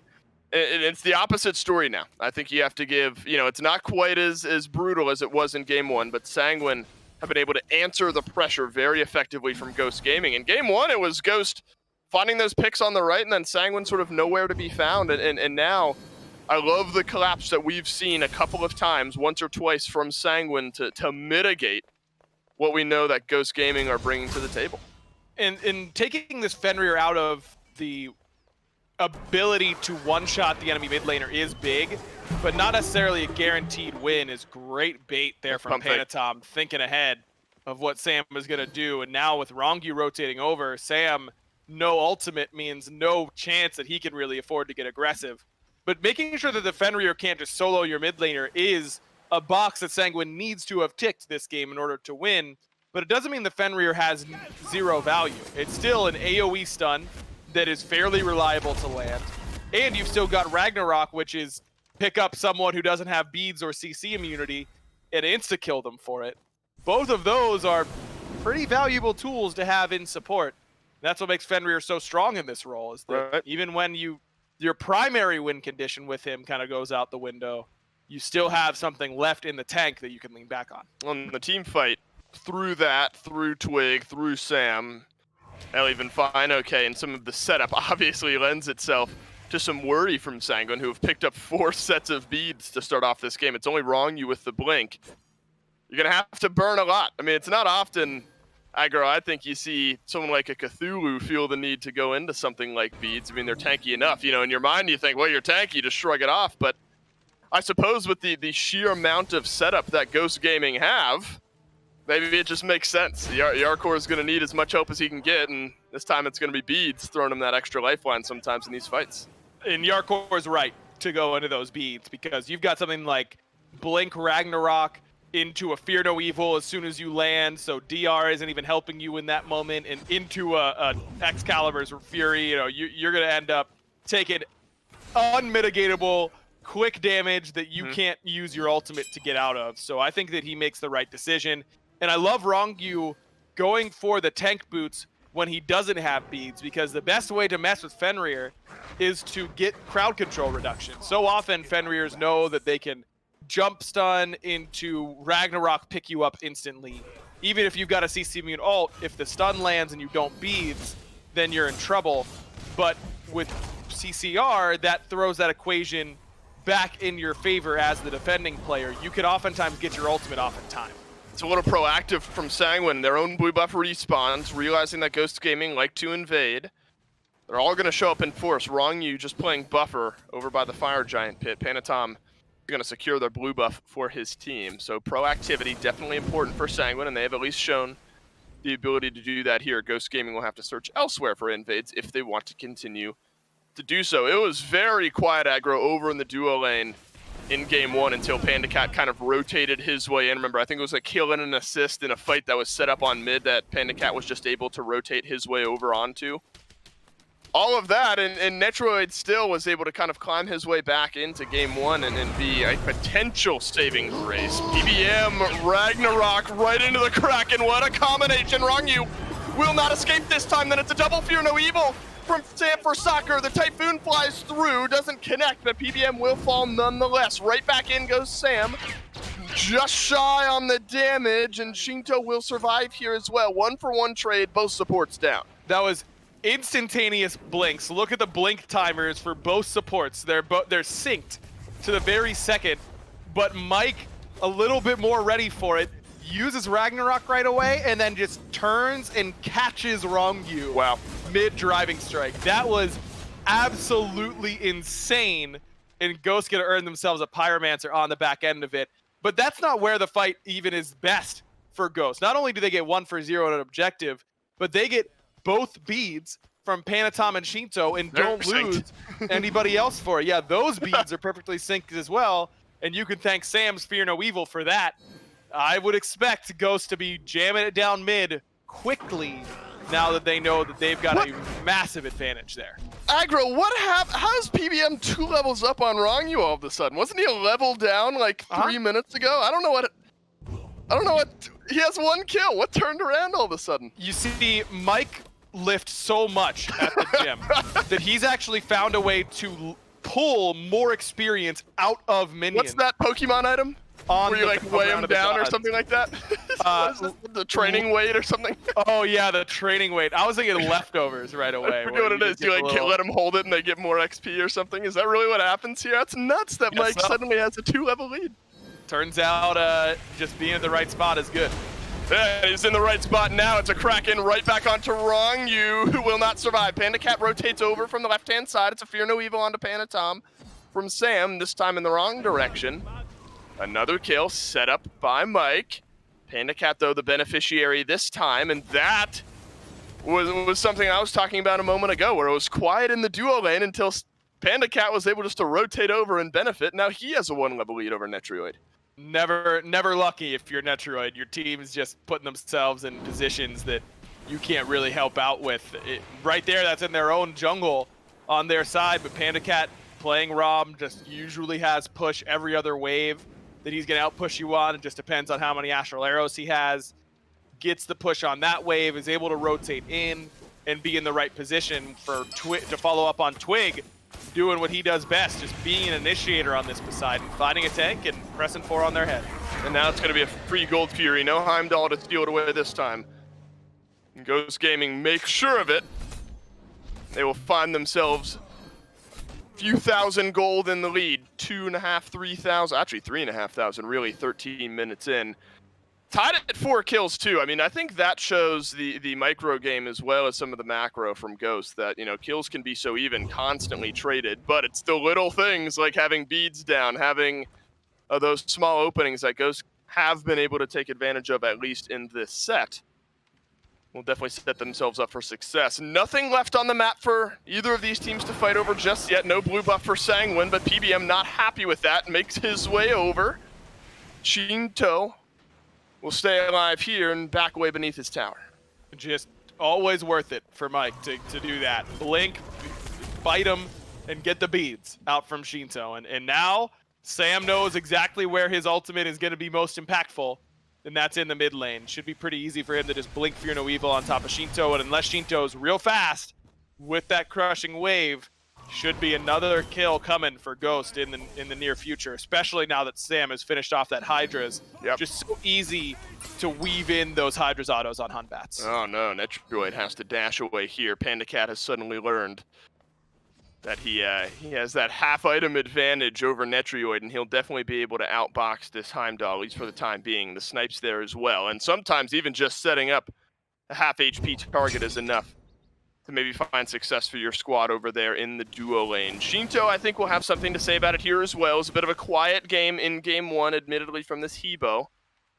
Unfortunately, didn't maybe quite have the openings he was hoping for, as the rest of his team was getting run down. But now you got the Duo Orb, you got the Soul Gem as well. This was sort of that initial pivot point I pointed out in Game 1, where if the target's right, he's got plenty of burst on his side if he's able to slow down some of the engage from Sam or even PBM. Has the potential, but he has to play so far back. I mean, you just can't afford to get engaged upon at all on this Hebo pick if you don't have your beads up. And even when you do have your beads up, sometimes it feels like it still isn't enough. He's built a little bit of HP now with this Soul Gem in order to set himself up to survive a little bit longer, get some healing coming from it as well. As no anti-heal quite yet from Ghost surprises me. These penless mid lane builds continue here, Dave. No Divine Ruin coming from Twig, at least quite yet. Well, PBM is now going to continue to put pressure onto Rongyu. How many times have we seen this since he suddenly reached escape velocity on the XP charts there? Now has Thorns, that second active item online. Rongyu a couple levels behind here. Pyromancer respawns. That'll be the target now for Ghost Gaming. Sanguine close by. Will drop a ward. PBM backs his way away. This is a fight I'm sure Ghost Gaming will be happy to take, but it's moments like these where games can really spiral out of control. Panatom, he's found Twig in the back line. Ultimate charging up. Mike has done the same. Ragnarok canceled out. There's Fear No Evil on to Panatom, sent right into the wall, but nobody from Ghost Gaming in range to do any sort of damage. Yarkor now chasing down Twig in the mid. It's one already for Sanguine. Could be a second if the damage comes through. It's a Kraken to knock up the Cthulhu, but won't work out there. He's way too big. Down goes Twig. A 2-kill swing suddenly for Sanguine. Ghost Gaming will pull back one. Finally, someone goes back to help on Yarkor, but it's too little, too late. Twig and Mike have already gone down. Panatom with a max range wind siphon. I'm sure Twig was just as surprised as I was that actually grabbed a hold of him and yanked him back, and that sets up that dive effectively for Yarkor. Now Twig, no relics, is going to be in a pretty difficult spot once he returns, but a really good fight there by Sanguine, understanding they had to do something. Oh, Netrioid is able to outbox Sam. What a read. Kind of for both guys, but Netrioid stays alive just long enough. Now PandaCat being looked at by Wrong Ewan in a game. Although I nearly fell into that trap again, Aggro. I was about to say in a game where Ghost Gaming have been dominating, now we see an avenue back in from Sanguine, but if you erase that from your memory, Ghost Gaming still working with the 3,500 gold lead, a 3,000 experience lead. It's small moments that can start to build up, but they won't shy away from the Pyromancer here, at least for the time being. Panatom does not have his blink, and it was really Twig that just kind of got dove on last time, I think, that really set things off the rails for Ghost. So you avoid that, and you'll definitely feel better off. That's going to be the main key, is keeping Twig alive, because clearly they need his damage. I mean, you look at what Sam tried to do against Netrioid and failed to do in that matchup, just couldn't quite get the damage to go through. His damage isn't quite as high as it needs to be quite yet.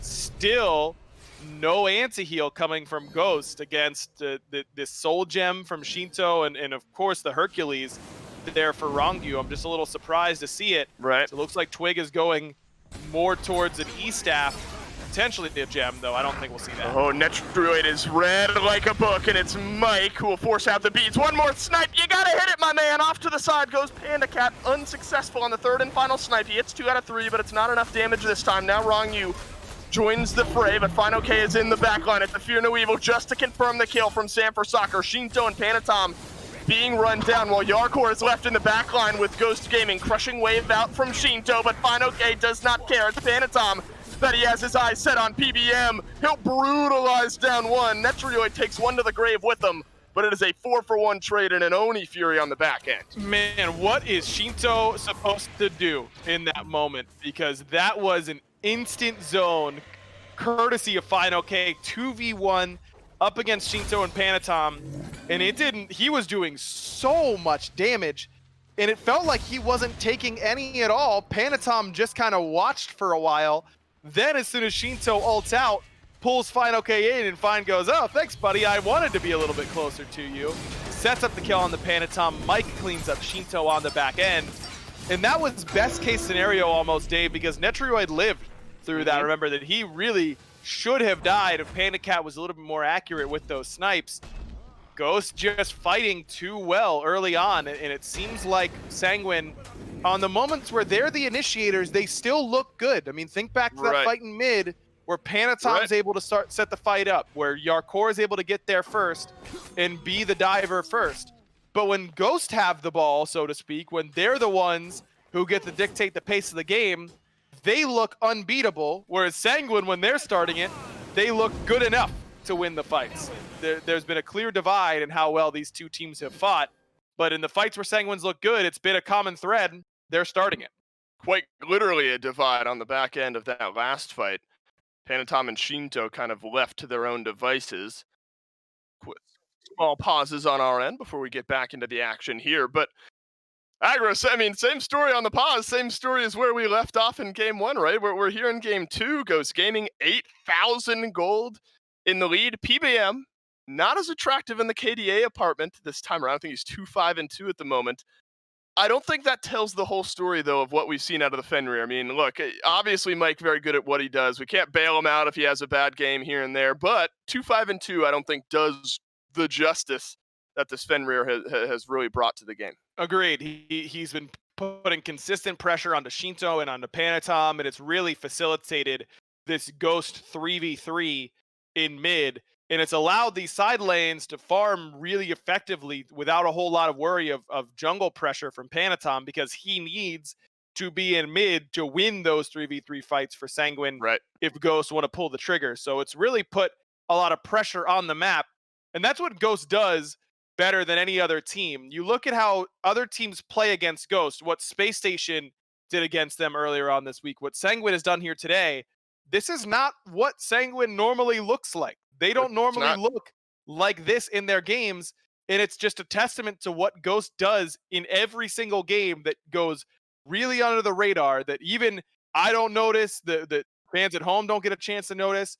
It's not a coincidence that teams just play worse in the early game against Ghost. It isn't them playing worse, it's Ghost forcing them where they want them and then capitalizing on it all alone. Oh, well, I mean, if you're never going to win the early, not never, but if you're going to have a hard time winning the early game against Ghost, and maybe if we're specifically looking here at game 2, then you got to hope that your way back in your late game is suddenly better than what Ghost is going to be bringing to the table. Obviously, a Susano is going to get better as time goes on. This is all the big if you're able to stabilize, what is it, an 8,000 gold lead at the moment. If you're able to stabilize that with most of your towers still standing, plenty more gold for Ghost to build up. If you can withstand all of that, the Sanguine have a shot in the late game with their comp even over what Ghost are bringing. They do. I mean, they've got good late game tools. They've got the Hebo and the Cthulhu and the Susano. I mean, all of those are very strong come late game. I think Heim is really good late game, though not for the same reasons as most ADCs. He's great because he's hard to dive and gives you perfect information every team fight. Those are two really difficult tools to deal with on the other side. But Sanguine always has a chance come late game, even if their comp didn't facilitate it where it does in this game. It's just that Ghost is not some pushover come late. They'll win their fair share of even 5-on-5s come late game. I think Sanguine need to find a way to start getting some picks, find some Ghost members a little bit out of position, see if you can capitalize on Captain Twig or Panda Cat being alone in a lane, because if you just let Ghost dictate from here what happens, I think it's going to be a 2-0. And they were able to punish Mike a few times. What, he has 5 deaths, is what we've talked about. The problem is as of late, they've been punishing only Mike in fights where everything else goes wrong. Like, Mike dives in and they kill him, but everyone else on your team has died in the meantime. Early in this game for Sanguine, they were able to just kill Mike, and that was it. And that was the advantage. Hasn't been the case as of the last few fights, though. Back into game we go, 20 minutes in. We've already mentioned the 8k gold lead that Ghost Gaming have amassed. Only one tower has fallen on Sanguine's side of the map. This is going to get worse before it gets better. Maybe for Wrong-U. There's the up-down and the Kraken. Brutalized, but a big heal coming through there. Panatom has to dash away, but he has taken so much damage, he cannot rejoin the fight unless there's an engage from elsewhere, and Ghost Gaming will play it slow. They've got all the time in the world right now. Still have 3 out of their 5 ultimates. Have almost all the relics available except for Panda Cat. Watch where this Rom is positioning, because he needs to be very, very careful for the next few seconds. Still deep in the back is Panatom. I mean, look where this Susano has to rotate. Ghost Gaming are privy to it. No ultimate for either of the supports. No Kraken either. So a big piece of damage and utility that's now down for Ghost Gaming if Sanguine can find it in themselves for an engagement. Nothing really to fight for now in the mid lane. I think Ghost smart to start to put their pressure elsewhere. Still a tier 1 tower, about half HP on the left side of the map. Look at this collapse, though, from Sanguine. It's a driving strike from Wrong-U. Beads out, maybe a touch late from Sam, but he'll get out nonetheless. And I think while it doesn't work out, that's what we've wanted to see from Sanguine, looking for those small individual picks. They get something in that moment. They get Sam's beads, and he doesn't have a Magi, so that means that Netrioid is a lot more safe in that matchup, because he can just insta-turn ult Sam if he blinks onto him. That's a good play by Wrong-U, and maybe a bit of a lack of situational awareness there by Sam, but without any sort of ward coverage, how can he know who's coming from Sanguine? I think that it's okay for him to be expecting more. Oh man, look how much damage Panda Cat does. Oh my god, I mean, it's a full build ROM. I guess I should expect it. But that's a one-item short Hercules there, and like a knife through butter, Wrong-U goes down. Sam has to spend his ultimate, but Panda absolutely swings. 3-0-2 now on this ROM. And now that's a big turn. I mean, Wrong-U, while hasn't been able to find it as cleanly as he's liked this game, has been the kind of 1-2 punch on the engage for Sanguine, and now Sanguine don't have it. Ghost Gaming, as such, start to group themselves around this Fire Giant. Mike still rotating over from the Gold Fury. Yarkor just lurking, waiting on Netroid to rotate in. Ghost doing this so fast, and a Kraken will confirm it. Ghost Gaming clean on the Fire Giant, but the fight now starting to get disengaged by Sanguine. Some snipes down from Panda Cat will connect onto Shinto, but it's Yarkor this time who has to use his ultimate. A Brutalize from PBM will add to the damage, and FineOK is going to try to finalize it here, but he's taking too much in return from Netroid, so Ghost will slow things down and just work down the tower. Yeah, just slow things down and backdoor the tier 2 tower at 23 minutes. And you're right to say slow it down, because they do. They just have the pedal to the metal otherwise. Right. An 11k gold lead now at 23 minutes, and Sanguine still has yet to really show how they plan on defending. It's a lot of backpedaling so far from Sanguine, and not a lot of surging forward. And really, Dave, in fairness to them, we are past the point where Sanguine can move forward. They're down too much now. I mean, Mike's the same level as the jungler. He's got more itemization than nearly anybody on Sanguine. You look at what all of Ghost have, they just have so much. Any one of these players can nearly find a 2v1 now that they've got this Fire Giant buff in tow. Yeah, we're past the point of Batman meeting Bane in the sewers here. He's right back trying to rehab himself and get back to the surface, but Sanguine have a long way to go to get there. This is cut and dry from Ghost Gaming, exactly what they did in game 1, copy-paste with slightly different picks in here into game 2. I suppose if Sanguine will be able to get anything, at least it's a Pyromancer, but what you're sacrificing now is all lane pressure here on the left-hand side. Ghost Gaming, while Sanguine are completing their backs, are just gonna walk themselves in. Wrong brought into the Kraken, and Panda Cat will get the kill. It's a nice 3-man Typhoon on the backside, but it's a 3-man Fear No Evil to re-engage onto Sanguine. Polar Bear Mike is gonna chase down Shinto. Shinto has used the Aegis, and look at Netroid, he's chunking down Mike and sent one on into the atmosphere. FineOK comes back in though, and it's a double kill from Netroid to dispel some of the offense from Ghost Gaming. Sanguine keeping themselves alive. It's Netroid with 3. It's Panatom with 1. Shinto makes for the deicide, and Sanguine still in this game. And this is what happens to Ghost sometimes. They get a little bit too over-eager in order to end the game. It's a great play from Mike. Blink in, pump fake the Ragnarok bite, get Rongu to use a CC immunity, and then we bring him in and we insta-kill him. But a good Typhoon from Panatom put solid damage throughout the back line of Ghost. I didn't see what happened to FineOK that got him so low, but he ended up right in the Lion's Den, a little bit too weak to withstand Netroid, and Netroid feels like the lone stopgap right now Right. between Ghost and ending this game. I mean, 5-0 and 2 for him, second on his team in player damage, but that player damage has been awfully effective for Netroid recently. Wouldn't be surprised to see some spectral armors popping up for Ghost, especially on Mike and on FineOK. Dangerously close, although it doesn't matter in the XP department. Gold still heavily in favor of Ghost Gaming. Now just a little bit of time left on this Fire Giant before it respawns. I mean, these are the sorts of moments where if you're Ghost, now you've kind of taken one on the chin. You probably just breathe and regroup, buy up some items over the next few minutes. Sanguine, all things considered, have somewhat kept up as far as map and tower pressure goes, though, Aggro. I mean, it's a tier 2 tower, and solo is the only differentiating factor up to this point, all things considered. As kind of lopsided as the pressure is felt here in this game, Sanguine have done a decent enough job of keeping waves pushing and finding some pressure themselves. And they're in a position now where they've exposed a Phoenix for Ghost. They have a win condition if they're able to do what they just did, 4 for 1 or 5 for 1.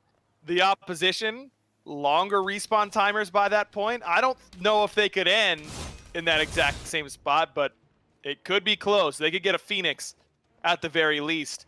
Got to see a little bit more patience from Ghost. And now that Mike does have the Spectral Armor, just sold his Guardian's Blessing for it, he's going to be able to tank Netroid much more easily from here on out. FineOK in the exact same spot. Netroid's window of being able to crit everyone to death instantly has potentially just shut with those pickups. And Sam is going to finish a Titan's Bane. What a way for these assassin-y junglers to finish off their builds. It just seems like the right play nowadays, and he'll be melting through everyone on Sanguine now, not just the squishies, if he's able to find a good Fear No Evil. Panatom, something to say about it as well. 2-2 and 6 to the 3-3 and 7 of Sanford Soccer. Yarkor alone in the back. He thinks he has an advantage here onto Twig, and PandaCat does get them both down to half HP, but he immediately has to leave. There are some snipes from Panda, attempting to catch out Panatom, but Panatom will survive, and Sanguine just used the one ult for the one ult of Ghost, but there's more. Oh, Netrioid has enough damage onto Panda. PBM has tried to pull Wrongyu back in, and he does, but the Excavate is going to be the big damaging number here for Sanguine. Fear No Evil sends 2 right back into the awaiting arms of the Ghost backline. Crushing Wave right on away from Fine OK. Sanford Soccer will be alive here as well, and it suddenly feels like Sanguine are doing more damage. They're in a great spot because Wrongyu just made a heck of a play, plucked out Panda, and Panda's beads were a little bit too late. Aegis didn't come out in time, and losing him instantly made it worth it for Sanguine. Well, it's a Fire Giant call for Sanguine here. Fine OK still has the ability to say something about it, though. He is pulled on back. He's going to get the stun, but he will fall to Panatom nonetheless on the back end. Ghost Gaming have to think long and hard about how heavily they want to sell out for this one. Enhanced Fire Giant still a minute away, but I'm not sure Sanguine all that worried about this one. Polar Bear Mike still hanging around close by.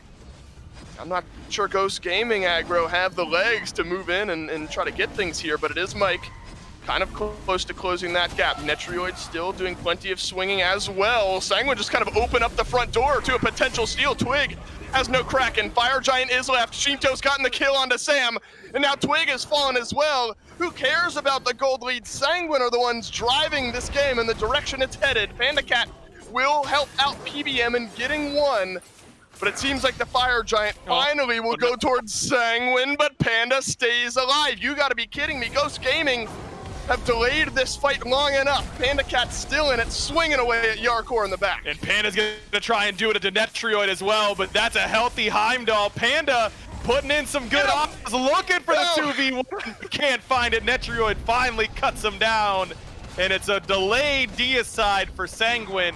And all that matters, Dave, is that they've got Netrioid and Wrongyu, those little fire symbols next to their name. They've got the buff, and they're the ones now in control. This game has gone from a near 99%er for Ghost Gaming to Sanguine has the advantage outright. I mean, their itemization is about the same, maybe some less power pots across their team, but to have Netrioid have regular fire, I don't think it was enhanced. It looked to me like they got it just before the 30-minute mark ticked over.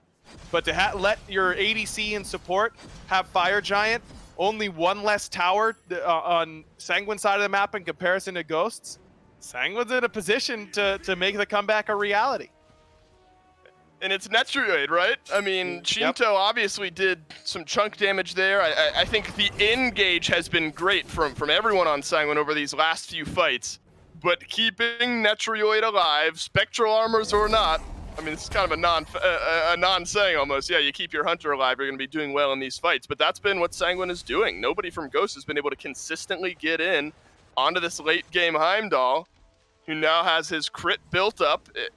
And whoever he's boxing out, he's just feeling comfortable against. So suddenly, where Ghost Gaming had all of the answers early in this game as far as engage, how they want to find people in the back line of Sanguine, who they are specifically targeting, seems a lot less consistent. And Sanguine have just been sending Yarkor on a solo mission, and somehow it's been working out. Yeah, I don't know how Sanguine win that fight so well with Yarkor using his ultimate that early. I guess he got enough damage online, but I really think it was Wrongyu picking Panda on the back end of that skirmish that made that worth it. Otherwise, I think Sanguine would have been very happy, or Ghost rather would have been very happy with the outcome of that fight. Just getting that Descent into Madness on CD would have made their team fight a lot easier if it was a full 5-on-5. Well, now it is the Phoenix Siege for Sanguine. When all signs pointed the opposite, when all signs were pointing towards Ghost Gaming, suddenly it's Sanguine who have turned this game around and brought themselves right back into it and then some. They are the ones in a position to end the game here. Fire Giant, as we've pointed out, still on Netrioid. Very important in sieging down this Phoenix. No split, though. Sanguine going to send all 5. Massive wave. Good point out there by Doug, but Sanguine, they're not going to give it time to work down onto that Phoenix. Yarkor into the back. PandaCat up to the sky. He'll survive. for the time being. It's a Kraken into the back. Sam for Soccer's gotten the kill. Onto Panatom. Yarkor solo here. That looks like a solo kill off to the right for Sam, and now it's Yarkor left running away. Ghost Gaming, they find one, and it's not in the big fight. It just happens exactly the same. Again, Sam wins his 1v1 up against Panatom, and look at what it does for your team. I'm surprised that Panatom was looking for that 1v1, but Susano usually so good at those at this point in the game. That's usually one of his strengths, but that's what hi-rez does for you, is set yourself up to win your 1v1s a little bit more effectively because your auto-canceling becomes so much better. No hi-rez for Panatom means that he can't win that assassin dive. It was another great play from Rongyu. He plucked Panda again and got Panda's beats again, but then Panda just delayed well enough with use of that ultimate. Ghost Gaming have a 10-second advantage here. Fear no evil, Kraken, and the snipes for Panda all 3/4 of their way back. I think they're just gonna wait. Panatom so close to respawning. Good hesitancy from Ghost Gaming in a game where maybe a slight overextension under a Phoenix was a difference maker early on. And now things do feel even. Sanguine, they still have those 2 towers to work down. They put all of their pressure onto the left-hand side, save the one fight that happened under the mid lane Phoenix. And now the enhanced fire giant will be back in the next 38 seconds or so. Everyone in the game at full build, everyone in the game here at level 20. Actives maybe a little bit more down for Sanguine aggro could make the difference. Absolutely should make a big difference in terms of where Sanguine is going to position on this fire giant. This should mean that Ghost gets vision priority, because no way Shinto is going to be able to step anywhere close to where Mike is. If you're in range for a 1 blink ult situation, then you're too close. So that's a pretty big area that you can't step anymore. You've got to wait 30 seconds before that cooldowns back up. And as a result, Ghost should be the ones with vision priority. And Netroid waits long enough for his beads to come back. Blink back for Rongyu. Shinto 20 seconds away from his beads. It's just a waiting game now for the next 15 or so seconds. Ghost Gaming, whether or not they know that Shinto's 10 seconds away, I'm not sure, but they're just going to poke at the fire giant nonetheless. Start it up, catch the response of Sanguine on their way back. This is the most even this game has been since the early onset, where Ghost led, then Sanguine were really in control for a little bit, and now the line is drawn in fire around the pit here.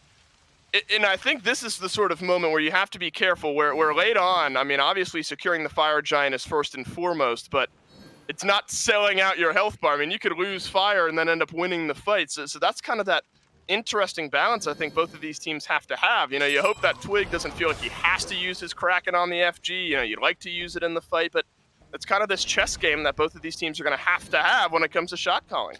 I mean, if you use your Kraken to secure EFG, that should be good enough out of use out of that ultimate at this point in the game. But if you're Sanguine, you want to make Twig use it, or you want to use that window where he's using it to secure to then instantly engage and try and clean up. But Ghost right now just have so much priority over this end of the map that Sanguine is not really stepping up. Now, this is where Heimdall is so good in that he can give you info even when you don't have info. He can let you know that hey, they're on it, hey, they aren't. You don't have to face check nearly as much when you've got a Heimdall on your team, and that's a key part. Netroid 8-0-4, by the way, on Heimdall, playing like a man possessed here in this set. And he'll have to do so as Rongyu has been a bit caught out. Massive heal for the Hercules will allow him back into the fight. Yarkor goes big. Panatom from range helps out on a Panacat. That's been a death sentence for Ghost Gaming. Can the last 4 surviving members get something done? Final K sure can't. Shinto crushing waves him down, sends him to the grave. Divine for Netroid. 3 members left living for Ghost Gaming. Aggro, Sanguine can group, and Sanguine can push. And Captain Twig backing on a ward, so he won't be able to get it off. No! Or gonna interrupt, but look at where Sam is. He was pushing on that left-hand side. He's gonna get some help.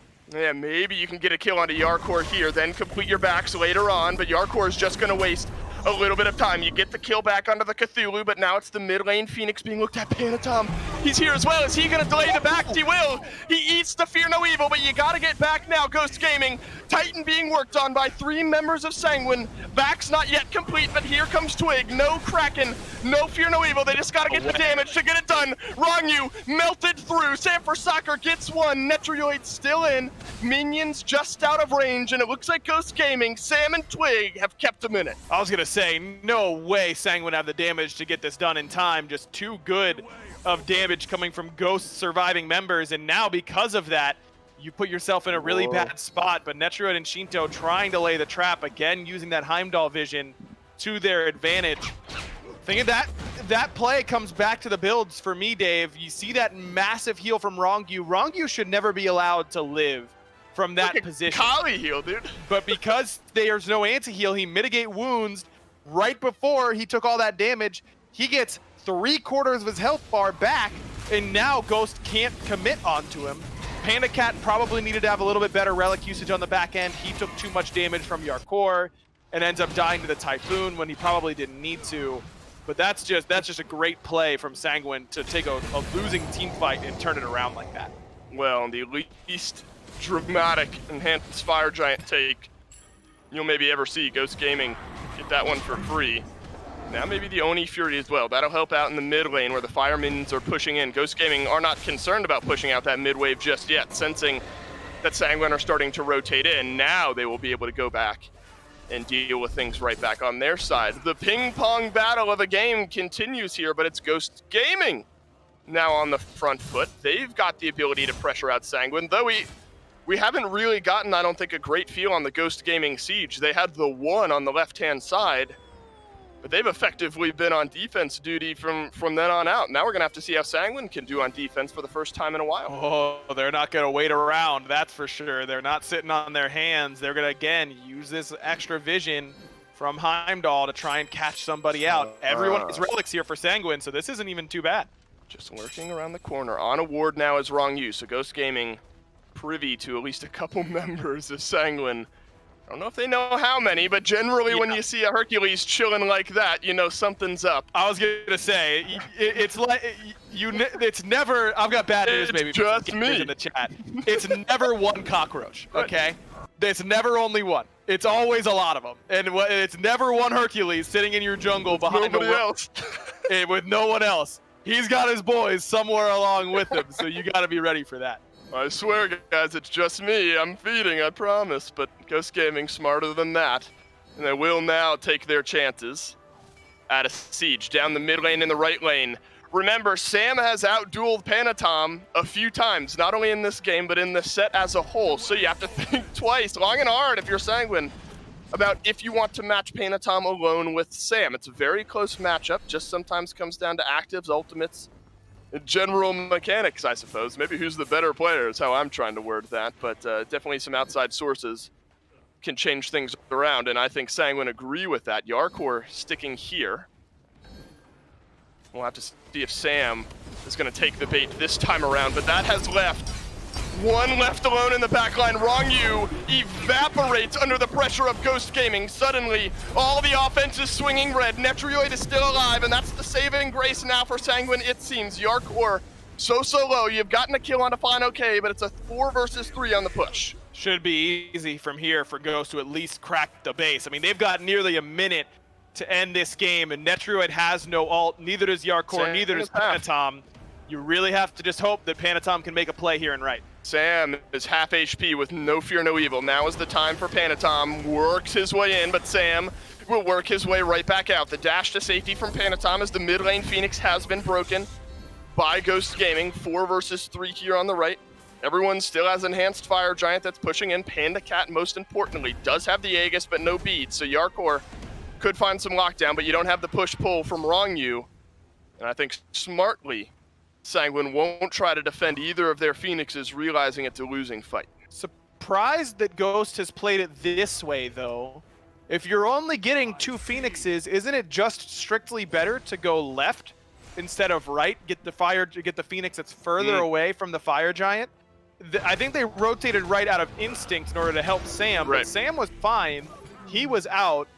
Ghost, I think, missed an opportunity by going towards the side that has Fire Giant closer rather than further away, and thus make Sanguine's potential Fire Giant defense that's going to happen in about a minute a lot easier in comparison. Netrioid still undying with 43 kills on the board in 42 minutes. Netrioid has not fallen yet. So whether it's his positioning or the peel from the rest of his team, it's been good. Keep the hunter alive is the name of the game now for Sanguine. Shinto, if you can get off your damage, that's all you really need to do to give your team the edge. It's a similar grouping, though, from Sanguine.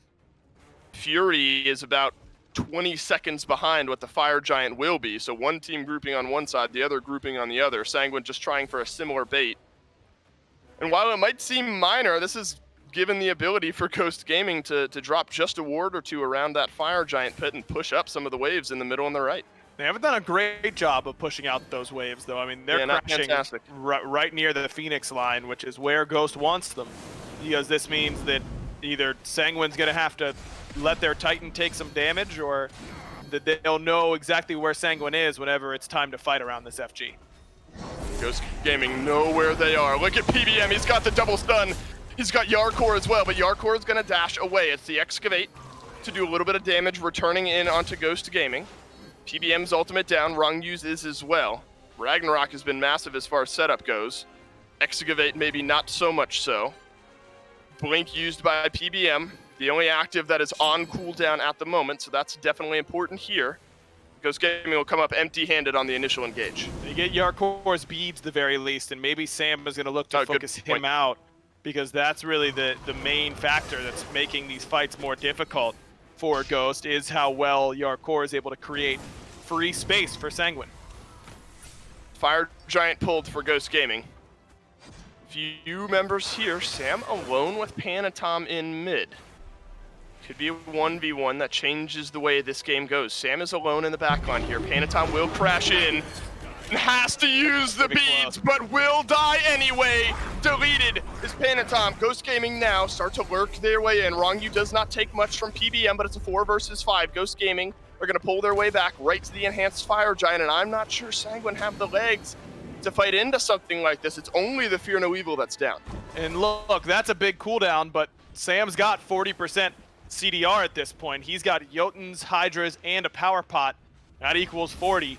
And so that Fear No Evil will be up sooner rather than later. Sanguine makes the correct decision to give this one up. It must be nice, Dave, to either have Washington on your side, or right? to have Sam for soccer on your side, because just the ability to say, hey, Sam, go kill that dude who can insta-kill our whole backline must be a great tool to have in the pocket that you just keep calling it over and over again. Here comes Ghost into Sanguine's base. Mike doing it all on his own on the back. Netrioid has to use the elbow. Look at the damage from Panda Cap. Put Shinto down. Netrioid will die once in the game, and it's the only time Ghost needed to kill him. The Titan under siege. Ghost Gaming. It takes them a little bit longer, but they get the win in 45 minutes. Yeah, Sanguine made him earn that one, Dave. No doubt about that. That was a hard-fought victory. It was. In game number 2. But don't forget that even though Sanguine was literally hitting Ghost's Titan at one point, it was Ghost who was in control in the early stage of this game. I think that Sanguine deserves a lot of credit for coming back in this one, for making it close. But when Ghost is executing, they still look unbeatable to me. It's only when they make these mistakes that beat themselves that I've seen Ghost look particularly vulnerable. Well, I'm glad at least in game 2 it showed how close of a set these two teams can bring us, because this one hangs on a knife edge there down the end, but then it's one pick from who else but Sam for soccer. Unfortunately, the one death from Netrioid is all that Ghost Gaming needed to grab themselves the win. We still have another set of the SPL to get to, but first we'll go back to the desk to break this one down. Dave, I had the exact same sentiments. I remember at 24 minutes, there's a point where I was talking to Mifflin. Normally these games, 30 minutes is the average. So we'll end up trying to figure out, what are we going to talk about? Like, what kind of things do we need to mention? And, lo and behold, we were naive and thought the game was going to end anywhere near right then. And I remember saying to you, I was like, well, Sanguine kept this one close. And you laughed at me and said, it's 24 minutes and they're 14K gold ahead on Ghost. I don't know if that counts. And you know what? I don't know if it counts either. But when you get Netrioid going 10-1-5, the only death was there at the very end. They kept it close as we progressed past that 25-minute mark and got into the late game, I guess the late game, they really did hold their own for a little bit. Unfortunately, Sam was just too comfortable. Yeah, Sam for soccer. I mean, Aggro alluded to it there. He is a literal assassin. Hey, can you go kill Panatom? Hey, can you go kill Shinto? Sam for soccer says, sure. You deposit the money in a dead drop location. Sam for soccer kills your man, picks it up at a later date. I mean, it's as clinical as that, and that's as easy as it is. And it must be such a fantastic tool to have for Ghost Gaming. Imagine just having that ability as Polar Bear Mike. Hey, I need this guy dead.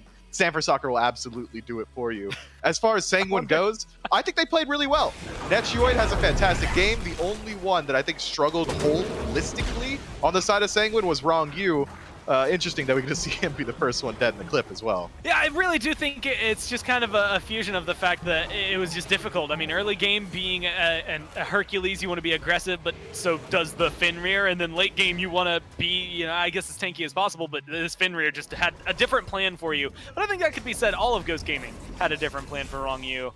Unfortunately, didn't get to come to the same performance, I guess, that we're used to seeing, even though Sam, on the other side, got to be very, very consistent. I wonder how much of their earnings they have to spend, like every game that Sam does something insane, that they're just like, man, I'm only getting like half of this just because of the fact that Ghost Gaming are now having to spend it on their literal assassin black market pickup for Sam for soccer to go back there. And like you said, just straight up assassinate anybody that they need to. Either way, it looks good for them. They continue winning if you're Ghost Gaming here, which I guess is the best thing. If you're a fan for them as well, you get to continue seeing them at the top of the mountain as of right now that are the standings. But I will say, Mifflin, look, 16-4, 80% win rate. They're doing really well.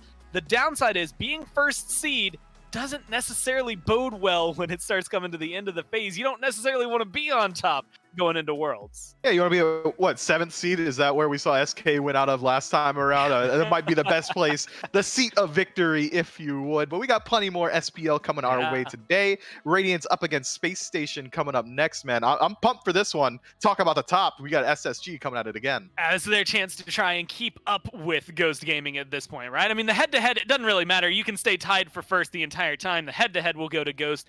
But if Ghosts slip up at any point, there's only one more week left for them to do so. But if they do, you can bet that SSG are going to be right there on their heels, ready to leapfrog over them. We'll have to see if they're able to do it here. If Radiance can show up a little bit stronger, like we've been seeing lately, right at the other end of this break.